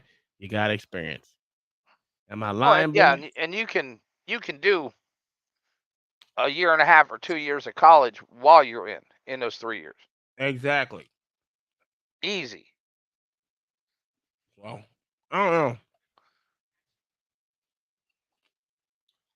Other black people, are y'all still here? Yeah, I'm here. That was a good video. Besides crying and shit. All of them were pretty good. Mm-hmm. Oh, that little documentary was excellent. Excellent. It was. Yep. And notice I've never heard that guy's name before. Me either. They have effectively taken him out. Yeah. Well, they do that to everyone that is quote unquote heterodox. Yeah. They do the same thing to Thomas Sowell. You'll be surprised the amount of people that don't know about Thomas Sowell. Oh man, yo, that ticks my talk, man. I have The a fact question. that this Is he still in universities? Thomas No, Sowell's retired. is old, bro. Yeah, I know he's old, like, but I'm asking if he's still in universities. no, he does speaking engagement, but you have Would to y'all go through. consider him still an intellectual? Hell yes, that dude's sharp as a tack. Again, so that's what I said. He's still writing books. I mean, again, that's why I was saying it doesn't end when you leave the colleges. That was my point saying that. Yes, but like we can't put everyone on every level. Thomas Sowell is on a level that there's very few people are on. But you can start a committee.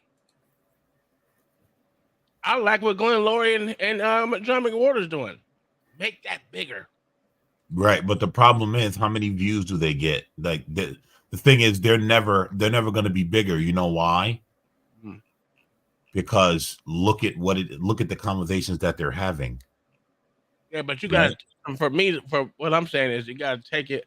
You already got the mindset of what you're doing right here. You got a lot of people that think like you, especially John McWhorter. Got a lot of black men that think like him.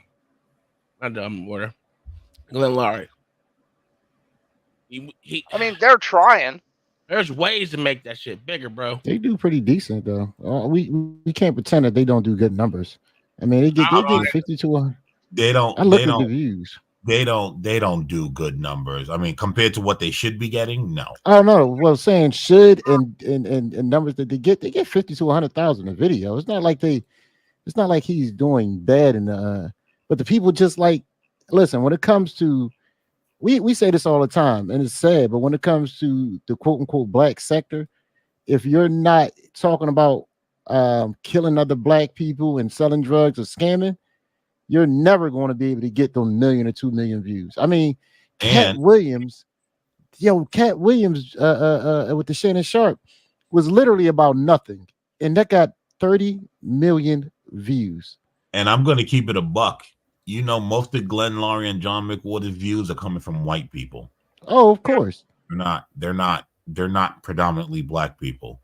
But who do you think them 30 million views came from Cat Williams and Shannon Sharp? I guarantee you it was 30 million of them there Negroes all over the place watching it. It ain't 30 million Negroes. It's mostly Negroes, and then you got the Spics, and then you got the degenerate whites that want to pretend like they know what's going on in black culture. But again, are we supposed to be for solutions? Because the solution is this shit is all going to die and go to hell. You got to change the narrative somehow. Somehow someone's got to change the narrative. You got to keep getting them. You got to, what I'm saying is there's got to be a way to get our intellectuals out of these quote unquote just talking to university niggas, because we already know they're going one way, and getting out here and speaking to the motherfuckers that live these everyday lives and having them change their mindset. I never knew who that one dude was, but that was an excellent fucking goddamn video. Make me want to look up more. I guarantee there's more people like that. We'll look at this shit and be like, oh damn. Yeah. To be honest, Roland Fryer was the one like that that thing about the police that had a big hoopla, and it actually carried on. He quiet at church mouse now. Oh yeah, I looked him up. He don't say anything. I was going to ask that question since he's And if quiet you now. but here's the thing, LA. And sorry to cut you off, but I gotta say this: when you spent years doing the right thing, and here come the dancing monkeys trying to knock you down, how far do you want to go? But you gotta get yourself out of that motherfucking realm. One. Yeah. Right, but so I mean, here's the thing: Roland Fryer might be doing something we just don't know, because I guess he decided, you know what, I'm done with the dancing monkeys and their puppeteers, the Holy Land is, and the faggoty leftist liberals. So we don't know what he's doing. I'm not saying we do. I'm just saying I said maybe. Let's go. Yeah, I mean, if John McWhorter knows best, I would just be done with it, because the same people I'm trying to help, the same people knocking me off. Right. But hey, good show, man. I liked it. Yeah, it was excellent show, man. Y'all picked some good videos today. 7:30. Yeah, That's on y'all. That was Mr. Identify. Yeah, he been talking about it since last week. Real shit. Yeah, I'm gonna try to do an early morning show before 9 o'clock. Were you going over to Rumble now? Oh hell no, I'm going to bed. No. You want me to go over to Rumble? I'll go over to Rumble. No, I mean, we can, you ain't got to. I just asked you a question. We can end it right here. You can go over to Rumble, whatever you want to do, man. All right, it's 12. It's 11:30. We're gonna go to 12. Oh hell no! I'm getting up early in the morning. I'm out. Nigga ain't never ended at 12. All right, we gonna eat at 12. All right. Yeah. If you're on YouTube, I will see y'all later. Do I got the Rumble link? Let me see what the Rumble link